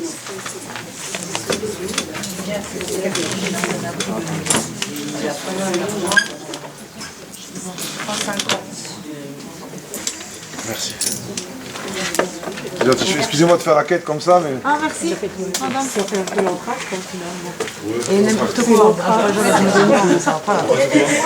C'est l'entraque. 2 €. Merci. C'est gentil. 50 centimes, s'il vous plaît. Arrête, tu te prends, toi. Tu vas prendre... Excusez-moi. Ah oui, c'est gentil. Ah ouais, j'entends le mec, t'arrêtes. N'importe quoi, toi. Merci, une agréable soirée, merci. Merci, bonsoir. Au revoir, bonne soirée. Excusez-nous de vous avoir Je dérangé. vous remercie beaucoup. Merci, il y a des gens bien. Merci beaucoup. Je ferme la porte. Merci beaucoup. Ils inventent donc le paritarisme, c'est-à-dire ces 67 ordonnances jalonnées, puisque c'est cotisation salariale, cotisation patronale, c'est donc que c'est le même chiffre, donc ça peut être 50-50. Du coup, le patronat, pourquoi ils n'ont que 25%? Ils peuvent avoir 50% des sièges dans les conseils d'administration des caisses de sécurité sociale. 50%, c'est le CNPF, ancêtre du MEDEF, mais ça ne fait pas une majorité. Donc il va falloir s'allier avec un des syndicats. Alors au départ, la Libération, c'est la CGT dominatrice, mais assez vite, il y aura des divisions, des scissions, etc. Donc ils vont s'allier d'abord avec Force ouvrière, plus tard avec la CFDT. Bon, ce sont donc les négociateurs du poids des chaînes. Il n'y a pas leur intermédiaire, le patronat dirigera les chaînes, la classe sécu. Ils ne vont pas briser le truc, mais ils n'empêcheront pas l'effondrement. Quand vous êtes bien en poste avec un bureau, un tampon à votre nom, une secrétaire, un chauffeur pour la voiture de fonction, vous n'avez pas envie de faire des vagues. Donc ça ne va pas empêcher les choses de dégénérer. Quand vous aviez pris le pouvoir, donc avec un directeur nommé et patronat à 50% allié avec un syndicat, il ne vous reste plus qu'à casser le truc en le dénigrant et en inventant le trou de la Sécu. Dans un budget, un trou, c'est un déséquilibre entre des dépenses et des recettes. Si vos dépenses de santé augmentent environ de 4% par an, parce que vous vieillissez, on consomme plus en vieillissant, il y a l'inflation, les salaires des soignants, les innovations qu'il faut financer, 4% environ. Si les recettes suivent, il n'y a pas de problème. Si les recettes ne suivent pas, il y a un trou qui va justifier qu'on diminue vos dépenses de santé, donc votre accès aux soins, donc votre santé. D'accord, c'est la technique. Pour ça, il y a en gros 3 façons. Il y a des taxes sur les alcools et les tabacs récoltés par l'État, reversés dans les caisses de sécu. Il suffit d'oublier de les verser ou d'en verser qu'une partie. Ça plombe les recettes. Deuxième façon de faire, il y a l'exonération des cotisations sociales. C'est votre travail qui crée des richesses. Une partie des richesses se retrouve sous forme de salaire. Le salaire net dans votre poche et les cotisations sociales. Si on exonère le patronat de payer des cotisations sociales pour, par exemple, augmenter l'employabilité des jeunes, on va avoir, vous comprenez que c'est un hold-up sur cette partie socialisée de votre salaire. Bon, ça va, vous n'êtes pas fatigué, je peux vous rajouter une histoire? Ah ouais. On ne fait pas toujours ça.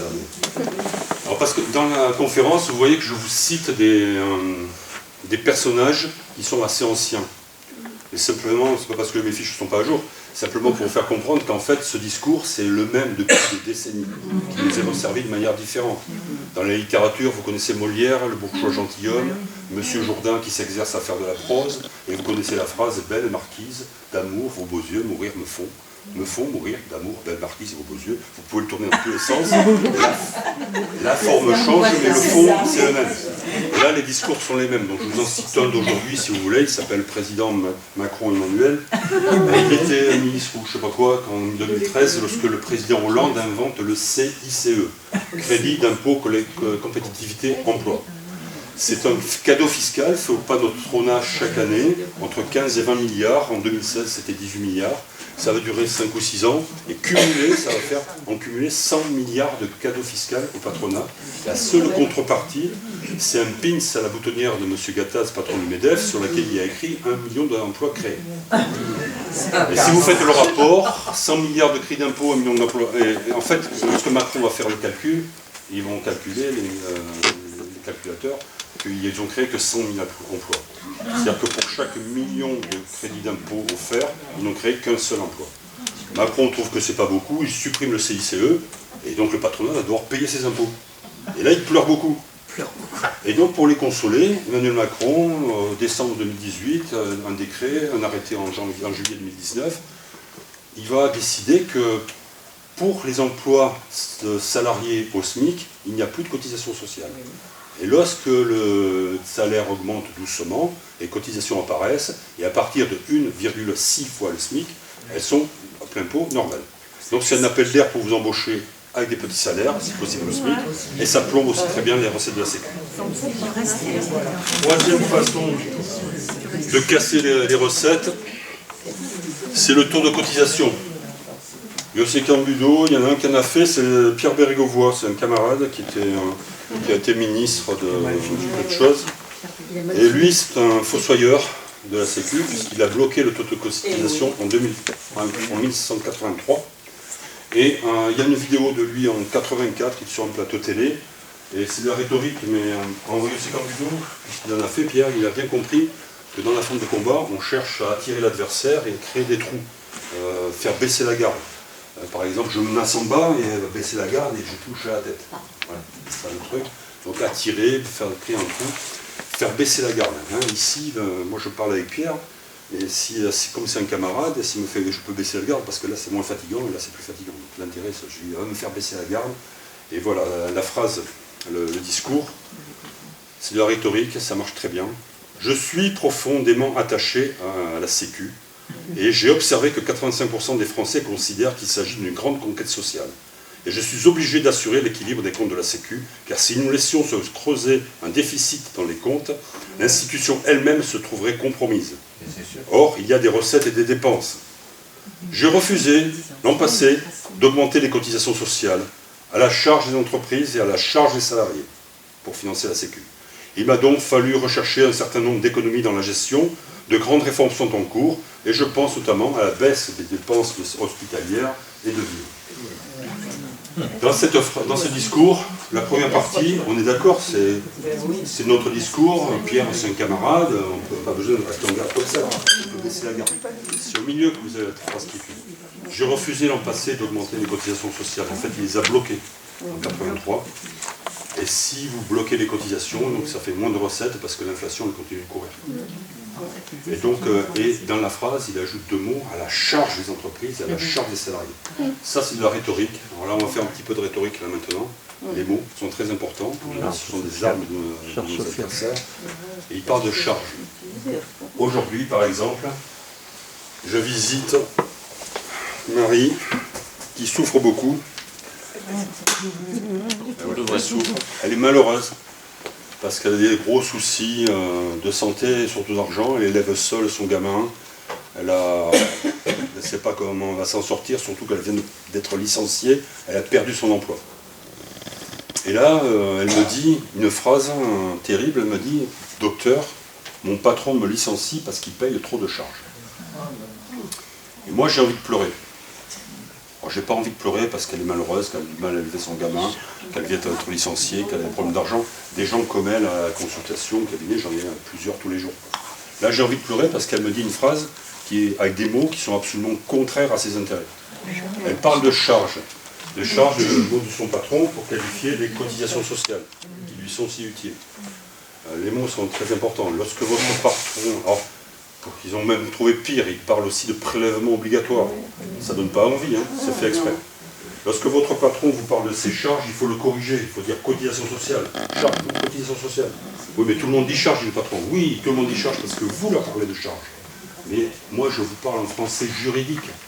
Et vous pouvez mettre votre DRH ou votre patron au défi de lire ensemble le code du travail ou le code de la santé publique.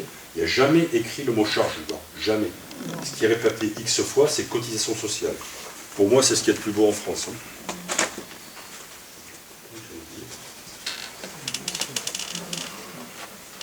Toujours un peu de rhétorique. État social, je vous ai dit tout à l'heure, c'était un faux ami. Quand vous voyez un binôme comme ça, en général, votre cerveau retient le mot qui est le plus rassurant, le mot qui vous paraît le plus positif. Alors l'État, restez assis.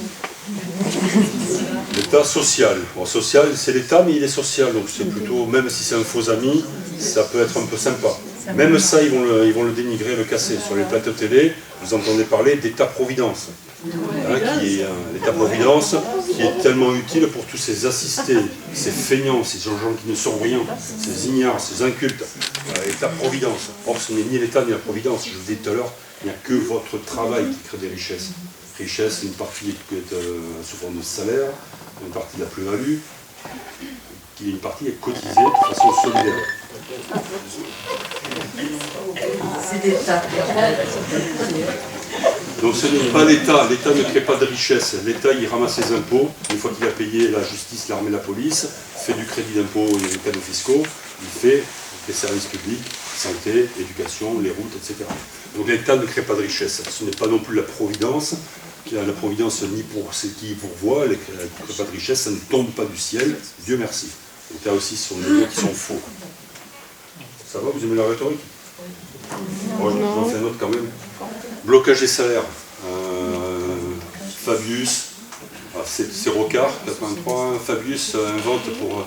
S'il y a un seul syndicaliste CGT ou solidaire ici, si je vous dis blocage des salaires, il va vous faire une banderole et vous allez défiler dans la rue. Non au blocage des salaires, parce que tout le monde comprend le blocage des salaires.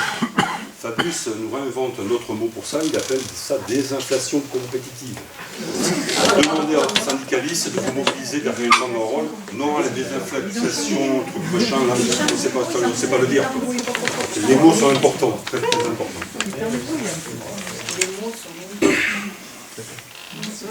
Les adversaires ont, face à ça, ils veulent dénigrer la Sécu, ça vous l'avez bien compris. Ils considèrent que c'est une vieille dame dont le viager n'a que trop duré. Pour moi, la Sécu, si je regarde le temps long de l'histoire de la médecine, de l'histoire sociale, de l'histoire du travail, c'est la dernière année, elle vient juste d'arriver. C'est une jeune personne pleine d'avenir. Et si j'avais demandé à mon régisseur de me faire un sonal là maintenant, je lui aurais demandé peut-être Georges Moustaki, sans la nommer, il la nomme à la fin de la chanson, cette révolution permanente dont la Sécu est un reflet. Nos adversaires, je vous en cite un, il s'appelle Jean-François Mattei, il est ministre de la Santé en 2002. Oui, tu l'as cité, c'est vrai.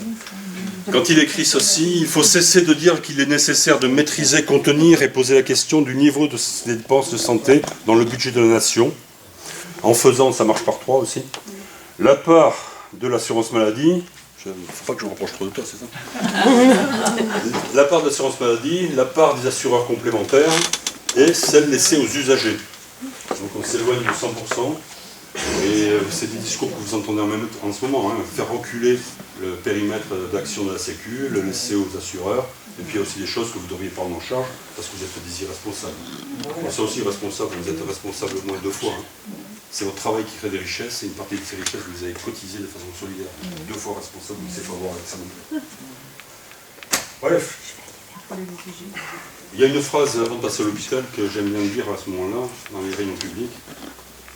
Les pauvres, c'est pas d'autre mot, doivent se battre pour que les riches aient le droit de se soigner aussi bien que les pauvres. Je ne développe pas au bar tout à l'heure, sinon je serai trop long. Aujourd'hui, je suis de garde pour mon SAMU sur un des hélicoptères de secours noyés sur les plages d'Aquitaine. Voilà, la journée se termine, 20h, la pêche a été bonne, et normalement, on doit rentrer la machine dans l'hangar, et elle reste sur le tarmac. Le pilote vient me voir, me dit « Christian, est-ce que tu peux rester un peu parce qu'on va avoir de la visite ?»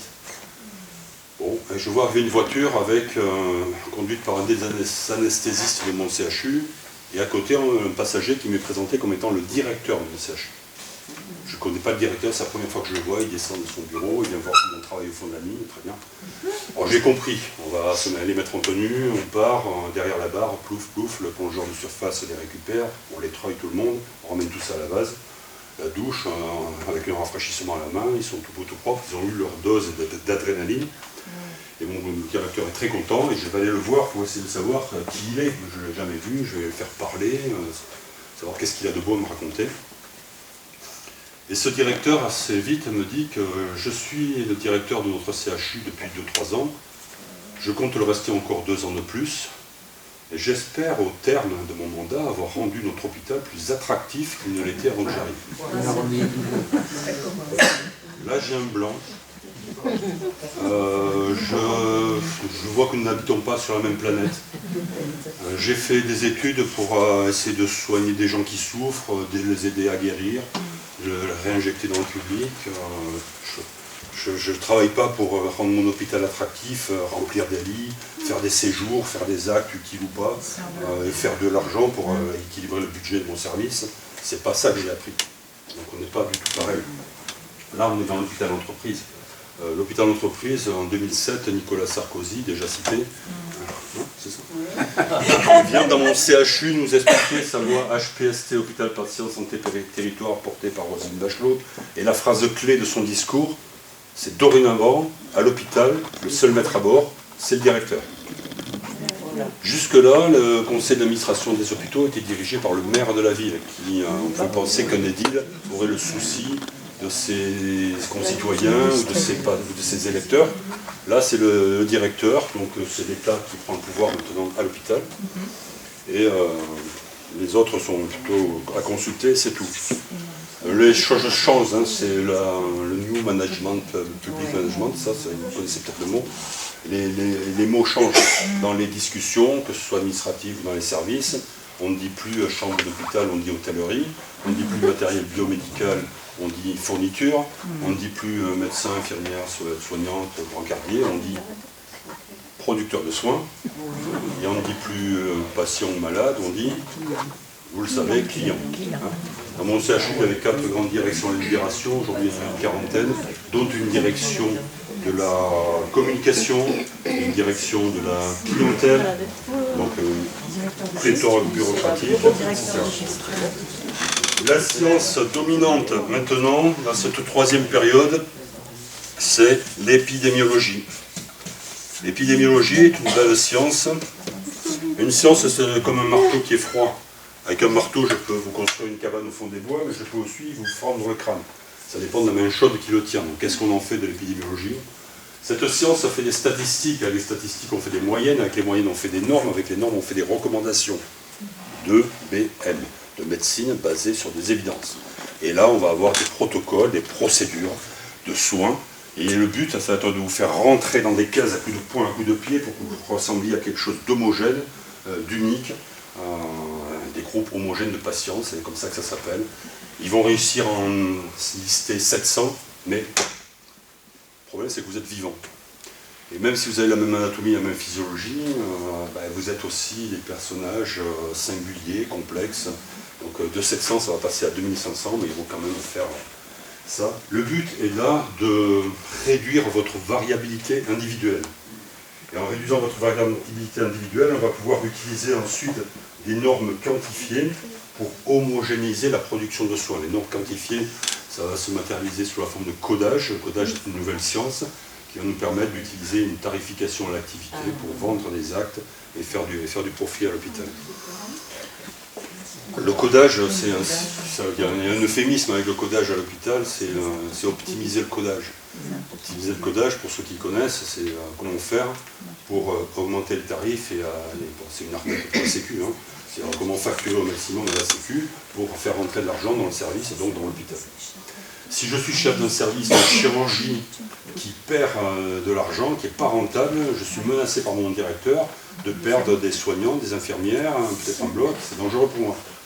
Donc j'ai deux solutions, soit je suis attractif, je fais de la pub et j'essaie de recruter des patients, peut-être je vais pouvoir ouvrir un bloc avec une nouvelle équipe médico-chirurgicale et multiplier les actes et comme ça faire rentrer des patients et du profit.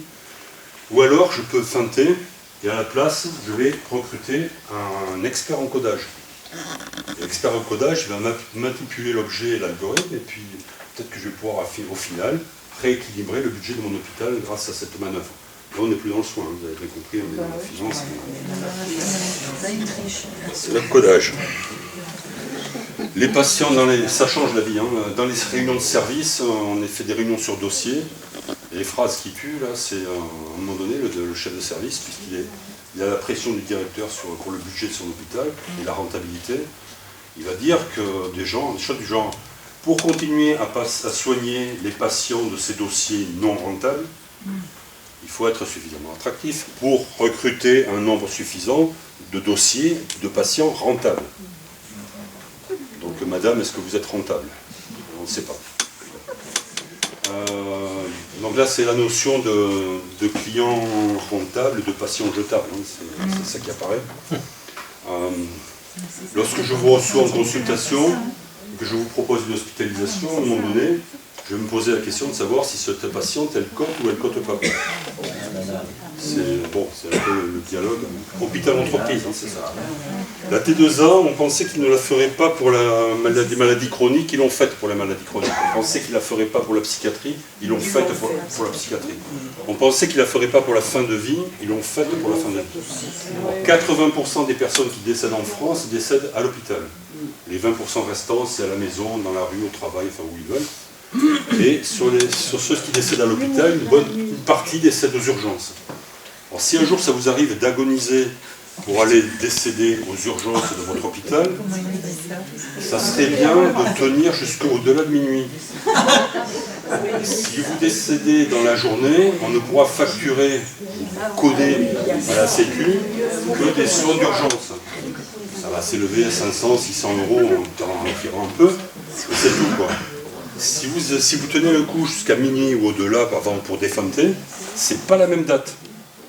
Et là, on pourra facturer à la Sécu une journée d'hospitalisation avec des soins réanimatoires, le budget est multiplié par 8 ou 10, essayez d'y penser pour le budget du directeur. Là, aujourd'hui, maintenant, je vous parle, mais je ne mets pas de chapeau parce que je suis le patient. Je souffre de mon œil droit. Mon ophtalmo a fait le diagnostic, il a trouvé un traitement, mais il n'a pas trouvé l'étiologie, la cause de ma maladie. Pour la trouver, il faudrait mettre mon œil en crise et que je me retrouve au bloc le lendemain, faire un prélèvement, et il ne faut pas que je loupe le rendez-vous le surlendemain pour vérifier que mon œil va bien. Lorsque 2 jours après, mon œil est en crise, je vais au bloc et le lendemain, je revois mon ophtalmo en consultation, elle m'examine, tout va bien, mon œil est calme, et elle me demande, bon, le bloc, ça s'est bien passé hier? Oui et non, je lui réponds. Mais encore. Oh, vous préférez une réponse courte ou une réponse longue? J'ai quelques minutes. Alors j'étais à l'heure même en avance pour être à l'heure pour le rendez-vous au bloc à 7h45. J'ai fait tout le parcours jusqu'à l'infirmière de sortie qui m'a expliqué ce qu'on avait fait, que je pouvais rentrer chez moi accompagné, ce que je devais surveiller, quoi faire si ça se passe mal, et surtout pas rater le rendez-vous demain, le lendemain matin avec vous, pour vérifier que tout va bien. Vous m'avez examiné, mon œil est calme, tout va bien. Et je lui ai demandé à cette infirmière quel était le nom du chirurgien qui m'a opéré. C'est le docteur Martin. Bon, le docteur Martin, c'est un homme ou c'est une femme? C'est une femme. Oui, mais moi, c'est un homme qui m'a opéré. Ah. Il m'a seulement dit, je vous écarte les paupières, je vous mets du gel anesthésiant, regardez droit devant vous. Ni bonjour, ni au revoir. Alors j'ai parlé avec les brancardiers, avec les aides-soignantes et les infirmières, mais les médecins, je ne lui ai pas parlé, je ne sais pas qui il est.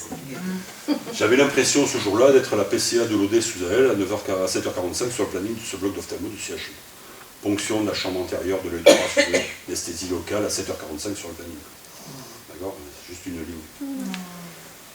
Ah, c'est l'interne. Je vais le gronder, c'est pas possible. Qui se comporte comme ça, qui parle pas à ses patients, je vais le gronder, c'est impossible de le faire comme ça. Non, non, mais madame, le grondez pas, vous savez. Moi, je sais que c'est normal, on est dans un CHU dont le directeur est converti à l'hôpital entreprise. Ce bloc d'ophtalmo doit fonctionner en T2A depuis 2004. Et cet interne, c'est un producteur de soins qui est formé dans ce CHU. Bon, certes, vous avez raison, un médecin, c'est trois choses. Ça marche par trois aussi. C'est d'abord un bon technicien, et lui, donc le bon technicien, c'est la pureté du geste avec asepsie. Et lui, son geste n'a pas nui à ma santé, ce matin mon œil est calme, donc c'est un bon technicien, on lui donne ça. Deuxième chose, ça va être un bon ingénieur, la tête bien pleine de connaissances académiques, universitaires, être un savant, bon, je ne sais rien parce qu'on ne sait pas parler, mais ça je lui en fais cadeau, c'est sûrement un savant.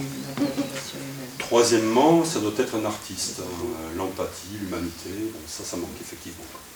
Oui, mais je vais quand même vous dire, c'est pas possible qu'il fasse comme ça. Imaginez demain, si l'opère il parle pas à ses patients, le jour où il a un problème, ça va très mal se passer pour lui au tribunal. J'ai encore un blanc. Alors, soit je suis gentil avec elle, et je considère sa réponse comme confraternelle, soit je suis sévère avec elle, elle est sympa, elle s'occupe bien de moi. Mais si je suis sévère avec elle, je considère sa réponse comme corporatiste. Avant de la voir, je suis reçu par des externes, des petits étudiants en médecine. Bonjour monsieur, comment allez-vous? Ça va? Faites voir, on va vous faire quelques mesures pour avant que vous alliez consulter le professeur. Des gens normaux, quoi. Mais eux, je ne sais pas comment ils vont sortir de ce moule. Le criminel qui va plomber l'hôpital et la Sécu, ensuite s'appelle Alain Juppé. Lui aussi a fait du Yossé-Cambudo. Vous savez qu'il y a plein de techniques, tout ça. Mais, oui, il y a 95-96, il va nous tuer, là, lui. Yossé-Cambudo, ce qu'on apprend aux débutants, au début, c'est on leur apprend ce qu'il dit, c'est envoyer la puissance. C'est comment donner des coups très très puissants. Alors, pour les Japonais, en fait, c'est une ondulation. C'est une ondulation qui part de l'abdomen, du ventre, une contraction qui transmet une ondulation dans le tronc jusqu'au bout du bras, jusqu'au bout du sabre, de l'objet que vous tenez. Et ça fait des choses comme ça. Mes lunettes ne sont pas parties, c'est Et il y a donc un mouvement d'aller, un mouvement de retour. Alors c'est intéressant parce que lorsque je suis là au bout et que j'envoie toute l'énergie, je suis un peu découvert. Et si je rate ma cible, l'autre peut rentrer. Et comme c'est une ondulation qui a un mouvement de retour, le mouvement de retour, il me remet en garde. Donc ça, c'est intéressant. Il y a en gros deux grandes façons de frapper. La façon que tout le monde connaît, je pousse. Et puis une façon avec une ondulation, ça fait plus mal. D'accord? La technique qu'on va utiliser, que va utiliser Alain Juppé, c'est une technique, il y en a des milliers, mais celle-là, ça consiste à, je vous ai expliqué tout à l'heure, essayer de créer un trou. Et là, on va dire qu'on a créé le trou sur le flanc, sur le côté. Et là, on va envoyer un coup de poing redoublé. Le coup de poing redoublé, ça va être un premier coup, comme tout le monde sait faire. L'autre le voit venir, contracte ses muscles, même pas mal. Et puis, il se décontracte. Et pendant que je reviens, j'envoie le deuxième coup derrière. Et celui-là, il est puissant, il y a de l'énergie qui sort, qui traverse le fond, qui va faire des dégâts, c'est très intéressant. Alain Juppé nous fait ça en 95. En 95, premier coup, réforme de la SNCF, grève générale des cheminots, tout le monde derrière eux, Alain Juppé, droit dans ses bottes, recule. Et nous, on a regardé. L'année suivante, 96, Alain Juppé va nous tuer. Il va inventer d'abord l'ONDAM, Objectif National des Dépenses d'Assurance Maladie. Un objectif qui va devenir une contrainte. Je vous ai expliqué que c'est à peu près 4% environ par an l'augmentation des dépenses d'assurance maladie. Cet objectif décidé donc au niveau de l'État, il ne va jamais être négatif. Les dépenses vont toujours augmenter un peu, mais moins. Ça varie autour de 2,6%. Si vous avez des dépenses qui augmentent tous les ans de 4% et recettes qui augmentent 2,6, ça crée un écart, donc ça crée un trou, un déficit, et ça marche très bien. Tout ça est matérialisé dans une loi de finances de la sécurité sociale qui est votée tous les ans en fin d'année au Parlement. Vous avez déjà peut-être suivi les dernières, vous les êtes de plus en plus informés, parfait. Et comme il y a un déficit, il faut de l'argent, ça tombe bien.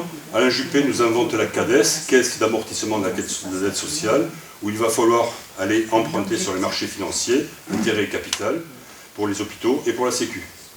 Les agences de notation des marchés financiers donnent de très bonnes notes à la CADES parce que les hôpitaux et la Sécu sont de très bons payeurs. Ça marche très bien. Il invente aussi les ARS, Agences régionales de santé, dont le directeur dans chaque région a un pouvoir de préfet de région sur matière de santé, carte sanitaire, ouvrir, fermer les hôpitaux, les services. Les personnes qui nous organisent la soirée ce soir sont membres d'une association qui se bagarre en Bigorre pour la sauvegarde des hôpitaux de Tarbes et Lourdes, mais aussi Bagnères et Lannemezan, et pour des hôpitaux de proximité contre un hôpital unique central qui donnera moins de proximité, plus de distance, moins de kilomètres à tout le monde presque, moins de capacité d'offre de soins. En arithmétique de l'ARS, 1 plus 1 est inférieur à 2. Et ce seront des hôpitaux ambulatoires. Alors si vous êtes un client rentable ambulatoire, ça va. Si vous n'êtes pas ambulatoire, ça craint. Je vous ai fait tout à l'heure. On en parle au buffet.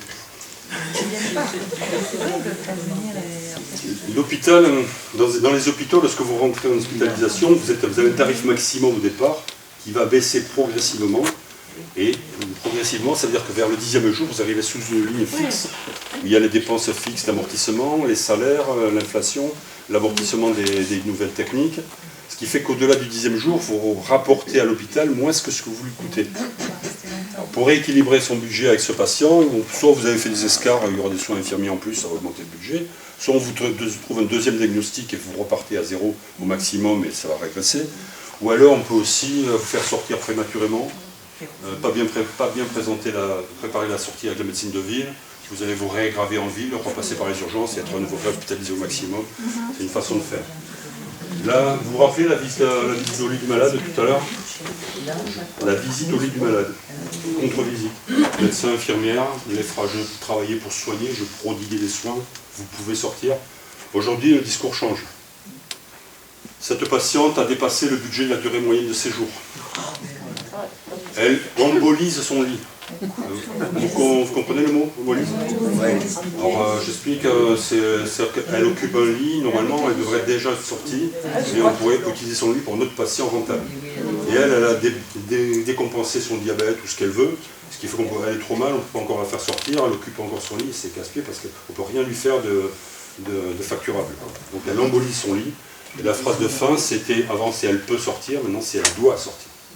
C'est plus la même chose. Alors si l'hôpital est un service public explicite, la médecine de ville est un service public implicite, s'ils sont conventionnés, qu'ils soignent tout le monde avec leur éthique. Pour mettre au pas les médecins, les soignants hospitaliers, c'est facile, ils sont tous groupés au même endroit avec le même statut, donc ils sont faciles à canaliser à mettre au pas. La médecine de ville, c'est beaucoup plus difficile. Ils sont répartis dans tout le territoire, ils sont individualistes, donc c'est difficile à attraper et à mettre au pas. Les moyens pour les mettre au pas, je vous en fais deux. Il y en a d'autres. La pénurie. Ils ont inventé la pénurie parce qu'en 1975 encore, il fallait diminuer vos dépenses de santé. Et il y a des savants qui nous ont fait croire qu'en diminuant le nombre de prescripteurs, on allait diminuer les dépenses de santé.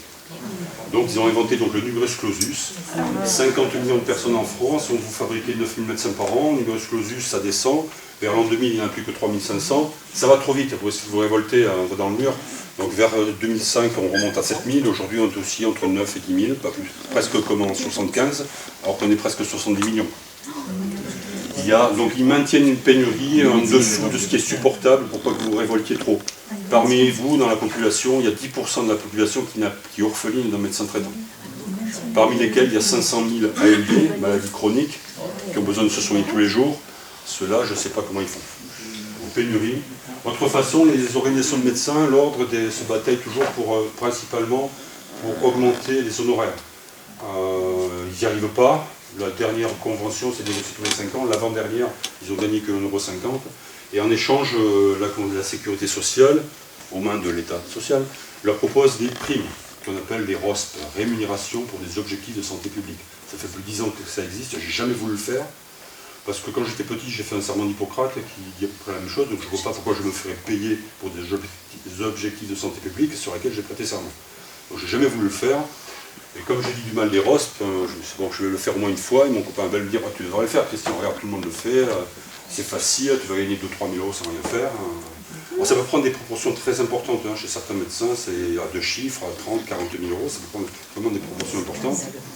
Moi, bon, je lui fais faire parce que je suis un peu sous-développé sur le plan informatique, donc il me le fait, il coche les cases comme pour lui, parce qu'on a exactement le même travail, on fait la même chose, on est tous pareil, il n'y a que le nom qui change. Il envoie mon ROSP à la Sécu, et 2 mois après, je touche 3 600 € sans avoir rien fait. C'est de la prime. Alors la prime, c'est important, parce que cocher les indices, ça va nous amener à soigner les indices. Et soigner les indices, moi je leur dis, vous allez perdre votre âme. Si vous soignez les indices, vous allez finir par sélectionner les patients qui vous permettent d'augmenter l'indice, et vous allez écarter les patients qui ne servent à rien pour les indices. Donc ça c'est un peu un problème. Et ce qui est important, c'est la carotte, c'est facile de remplir les indices aujourd'hui. Et si demain, celui qui fabrique les indices, c'est l'industrie pharmaceutique ou AXA, l'assureur, ce sera une façon très très pratique de vous mettre au pas, parce que ces indices auront pris une part importante dans les revenus des médecins. Et donc pour les satisfaire et pour faire assurer leurs revenus, ils devront respecter les indices. Et la question de savoir c'est qui décide des indices. Bon, avant, j'en suis là. Donc l'alternative, vous avez compris, soit on sort d'une médecine artisanale inspirée, avec des médecins qui ont de l'expérience et de l'éthique, et qui soignent des patients singuliers et complexes, soit on va vers une médecine industrielle, avec des patients homogènes, des pratiques standardisées, on ne soigne pas tellement le patient, mais plutôt la maladie. Et tout ça est contrôlé par des agences de certification. C'est un peu l'alternative qu'on a devant nous. Ici, avant de conclure, je vais vous redire quand même un texte, parce que ces gens qui nous gouvernent sont conscients, je pense, des mal qu'ils nous font. Surtout qu'ils ne les concernent pas. Vous êtes président, ministre ou chef, vous n'allez jamais atterrir aux urgences sur le brancard inconfortable, mater les néons du plafond dans ce couloir de cette cour des miracles que sont les services des urgences. Les portes vont s'ouvrir devant vous, ou votre famille, ça ne vous concerne pas. Là, je vous cite, c'est trouvable aussi sur Internet, il s'appelle Édouard Philippe au mardi de l'ESSEC. E2SEC, c'est les écoles supérieures de commerce ou qui se croient supérieures. Vous pouvez avoir la vidéo. Voilà ce qu'il dit. Face à la colère potentielle qui va se déclencher, il faut être rusé. On ne sait jamais laquelle des gouttes est la dernière. On peut le pressentir, mais on ne le sait pas. En 2017, on fait les ordonnances travail. Moi, je me dis, ça va être terrible. Parce que je me souviens de la loi travail 2 ans avant, manifestation monte, tension maximale. On fait les ordonnances travail et ça passe. Puis on fait la réforme de la SNCF, on met fin au statut de cheminot et on ouvre à la concurrence. On s'attend à des blocages complets. Et pas tant que ça. Il y a des grèves et ça passe. On dit ensuite qu'on va pouvoir entrer dans les universités sur le fondement d'une orientation sélective. Vous savez, si vous avez suivi l'actualité des 30 dernières années, que c'est une bombe. On le fait, il y a des universités occupées, on les désoccupe et ça passe. Puis, on augmente la taxe sur le gasoil. Un peu trop d'un seul coup et trop vite à mon avis, et là ça passe pas, on a le mouvement des gilets jaunes. Et donc, ouais, donc là ils sont d'entre eux, hein, il n'y a pas de langue de bois. Hein. Bon, maintenant pour redonner l'espoir, d'abord pour la Sécu, il faudrait débloquer le taux de cotisation qui suivent les salaires, l'inflation, et si on voulait rattraper le retard pris depuis 1983, il faudrait presque le doubler. Les jeunes qui sont ici ne vont pas me croire, mais il y a une époque, jusqu'en 1983, où les salaires étaient indexés sur les prix. Donc ça suivait. Voilà. Renouveler l'indexation des salaires sur les prix, les cotisations sociales qui suivent, c'est notre solution possible. Pour Ambroise Croizat, la Sécu, donc, c'était ni État ni patron. Revenir à des élections qui permettent d'avoir des représentants, des cotisants, qui sont censés être les personnes mieux connaître les besoins de la population, ça serait très utile. Ça fait plus de 30 ans, 40 ans que vous avez oublié que vous avez le droit d'élire vos représentants. Et depuis une époque, ils sont toujours cooptés. C'est les mêmes. ou presque. Il existe dans le paysage un jeune retraité, prof universitaire d'économie puis de sociologie, qui s'appelle Bernard Friot. Bon, il parle de salaire à vie ou à la qualification personnelle plutôt. Et autour de lui, alors il n'y a pas qu'eux qui font ça, il y a un réseau salariat qui part de ce déjà-là, qui a si bien marché en matière de santé et de production de soins, qui nous a permis d'avoir un des meilleurs systèmes de santé au monde, et qui a marché avec la sécurité sociale. Et l'idée, si ça a marché à l'échelle macroéconomique, ça c'est un gros mot qui veut dire à l'échelle d'un pays grand comme la France. Ça a si bien marché en matière de santé, pour qu'ils réfléchissent à le faire marcher, une sécurité sociale pour l'alimentation, pour l'accès à l'eau, pour l'accès à l'énergie, pour l'accès au transport, etc. Donc de l'imagination. L'hôpital. Jusqu'à la crise de 2020, ils leur tournaient le bras tous les jours, ils souffraient beaucoup, la crise arrive et rien n'est prêt, ou presque rien n'est prêt, ils sont obligés d'inventer, de se retrousser les manches, de faire face à la crise, à l'afflux de patients. Il y aura quand même 30 000 morts, mais bon, ils vont réinventer et reprendre le pouvoir, au moins pendant le premier confinement. Alors s'il y a un seul marxiste dans la salle, il va nous dire que ce jour-là, ils ont redécouvert l'idée d'une propriété d'usage de leur outil de travail. Voilà, et l'ambiance, c'est Françoise, qu'est-ce que tu fais encore là? Ça fait 2 heures que tu dois débaucher, je sais, il y en a partout, mais tu rentres chez toi parce que si tu tombes par terre, il va falloir qu'on te ramasse. Donc c'était leur façon de faire. Les dirigeants, les bureaucrates, les directeurs et l'ARS étaient aux abonnés absents, au moins pendant le premier confinement. Donc il y a ce pouvoir-là. Si il devait y avoir un besoin, c'est pas bon, c'est des urgentistes, des réanimateurs, c'est ce qu'on vous a dit sur le plateau télé. Moi j'aime bien dire que s'il y a une spécialité de la médecine qu'il faudrait développer, c'est celle qui est la moins enseignée et la plus méprisée, c'est la spécialité de santé publique. Ça consiste à savoir quel est votre niveau de santé, où est-ce que vous en êtes, quels sont vos besoins, quels sont les moyens dont on dispose, comment les répartir, s'il en manque, comment on fait pour les créer, et comment les répartir, etc. Ça c'est ce qu'il faudrait développer à mon avis en priorité. Et c'est un urgentiste qui le dit.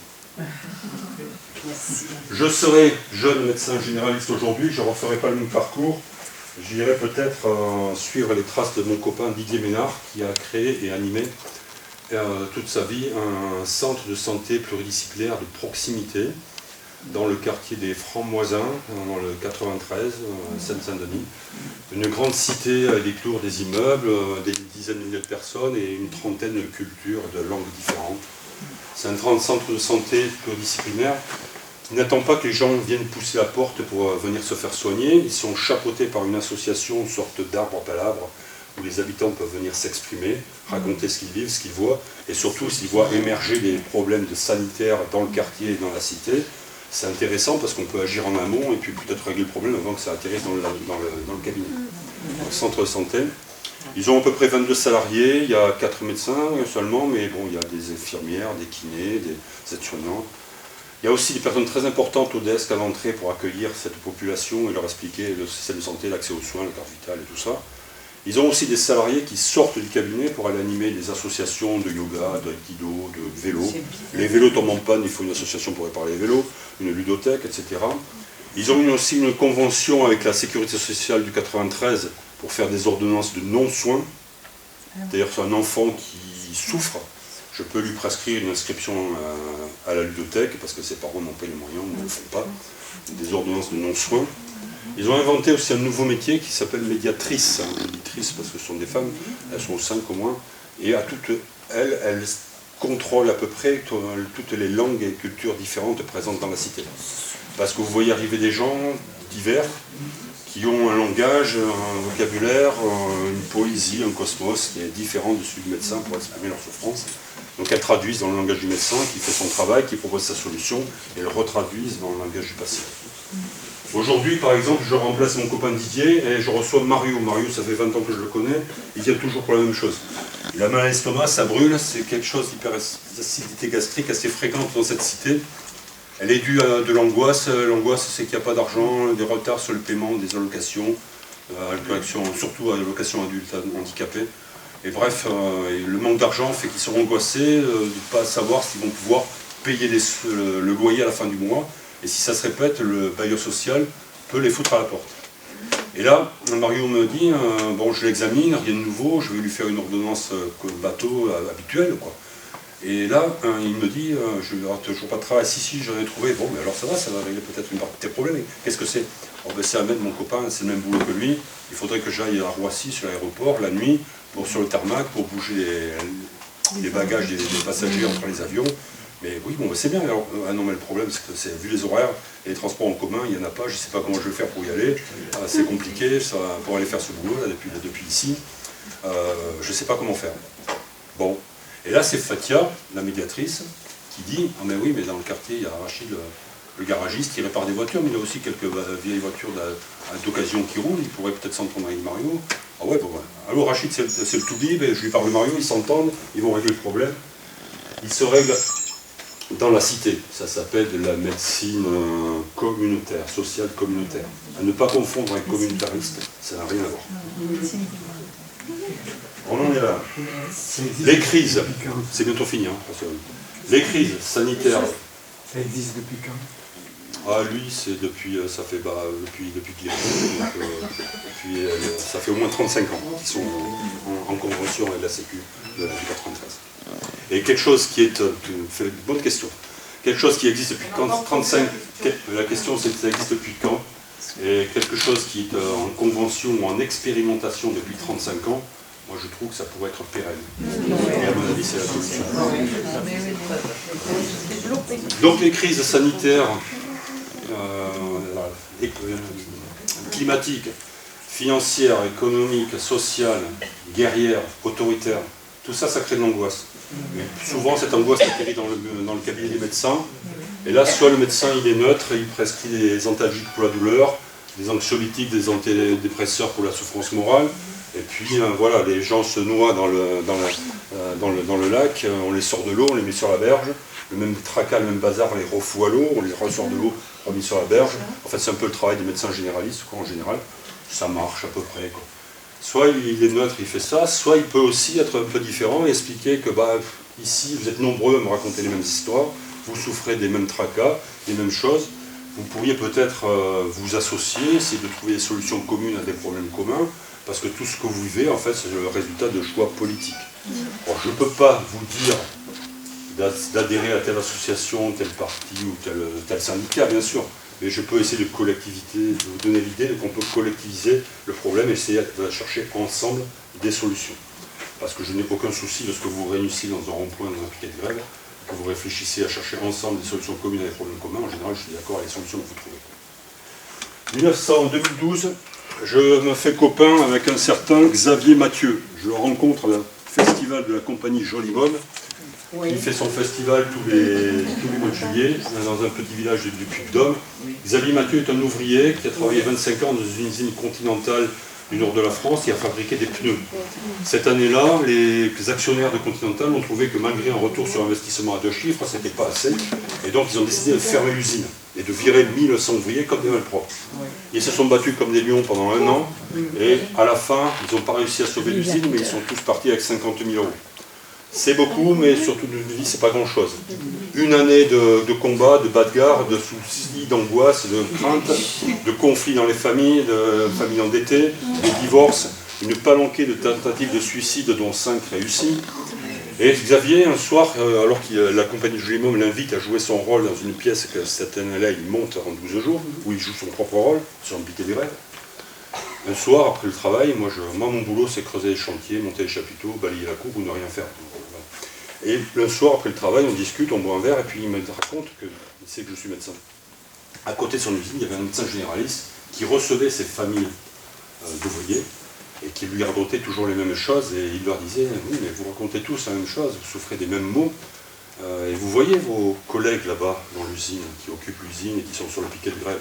Peut-être que vous devriez aller les voir, et puis agir avec eux, ils ont les mêmes histoires, ils cherchent des solutions communes à vos problèmes communs. Ça pourrait être utile pour votre santé et pour votre morale. Donc, lutter, c'est bon pour la santé. Ça pourrait être la phrase de fin. Mais moi, je finis en vous saluant comme on salue à l'oriental. Les Japonais vous saluent ainsi. Alors, c'est pas n'importe quoi parce que tout fait signe. Pour vous saluer correctement, normalement, je dois regarder le sol et surtout ne pas regarder au-dessus de la ligne d'horizon. Parce que si je regarde au-dessus de la ligne d'horizon, je vous vois ou je vous surveille. Si vous saurez, c'est peut-être que je ne vous fais pas confiance. Parce qu'en saluant correctement, je vous offre ma tête et vous auriez un temps d'avance pour dégainer et me fendre le crâne. Comme je vous fais confiance, je vous salue correctement, mais en fait je vous salue ainsi parce que je nous fais confiance.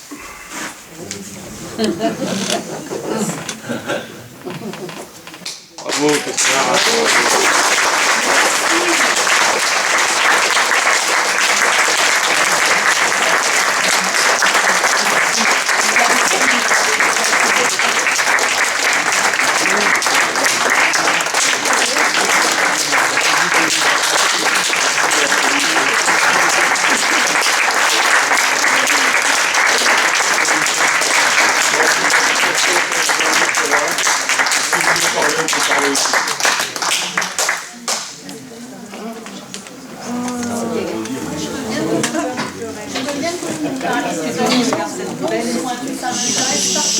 Donc c'est la Sécu qui finance ça. C'est un accord entre cette maison de santé dans ce quartier où il y a beaucoup de misère sociale, à cette lèvre de la Seine-Saint-Denis. Après, il y a un travail de négociation. Ouais, voilà. Et c'est sur du temps que ça avance, que ça aboutisse, et arriver à obtenir ce genre de merveille, quoi. Donc la Sécu va financer directement, par exemple, de l'association de judo, ou comment ça se passe concrètement? Il y a des liens, peut-être, il y a un multi. Je réponds n'importe quoi, et j'ai pas envie de faire semblant de savoir. D'accord. Il s'appelle Didier Ménard. D'accord. Il a une très belle tête, une belle moustache. Et il fait des vidéos, il fait des bouquins, et il est accessible parce qu'il est aussi un des responsables, au moins pour l'Île-de-France, de l'association des diverses maisons de santé pluridisciplinaires de proximité. Mais ce centre de santé existe toujours dans le milieu de la cité Franc-Moisin, et à mon avis, il doit avoir un numéro de téléphone. Et on sait que tu en feras bon usage. Bien sûr. Ambroise Croizat, la vie racontée par Michel Étivan. Parce qu'il n'y a pas de bibliographie d'Ambroise Croizat. Et même quand on le recherche sur le dictionnaire, on dit que c'est Pierre Larocque qui a inventé la Sécu. Ce n'est point vrai, il était simplement que le monsieur qui a écrit, qui a mis sous forme de loi, ce qu'Ambroise Ambroise Croizat et les syndicalistes et tous les gens qu'il a réunis autour de lui pour écrire la loi de la les lois de la sécurité. Mais d'abord écrite par notre monsieur qui est mort à Claude Jean Moulin.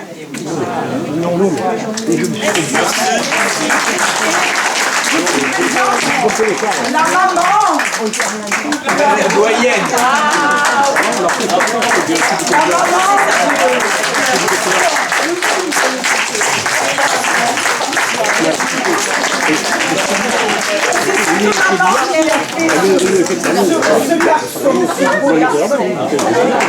Bravo.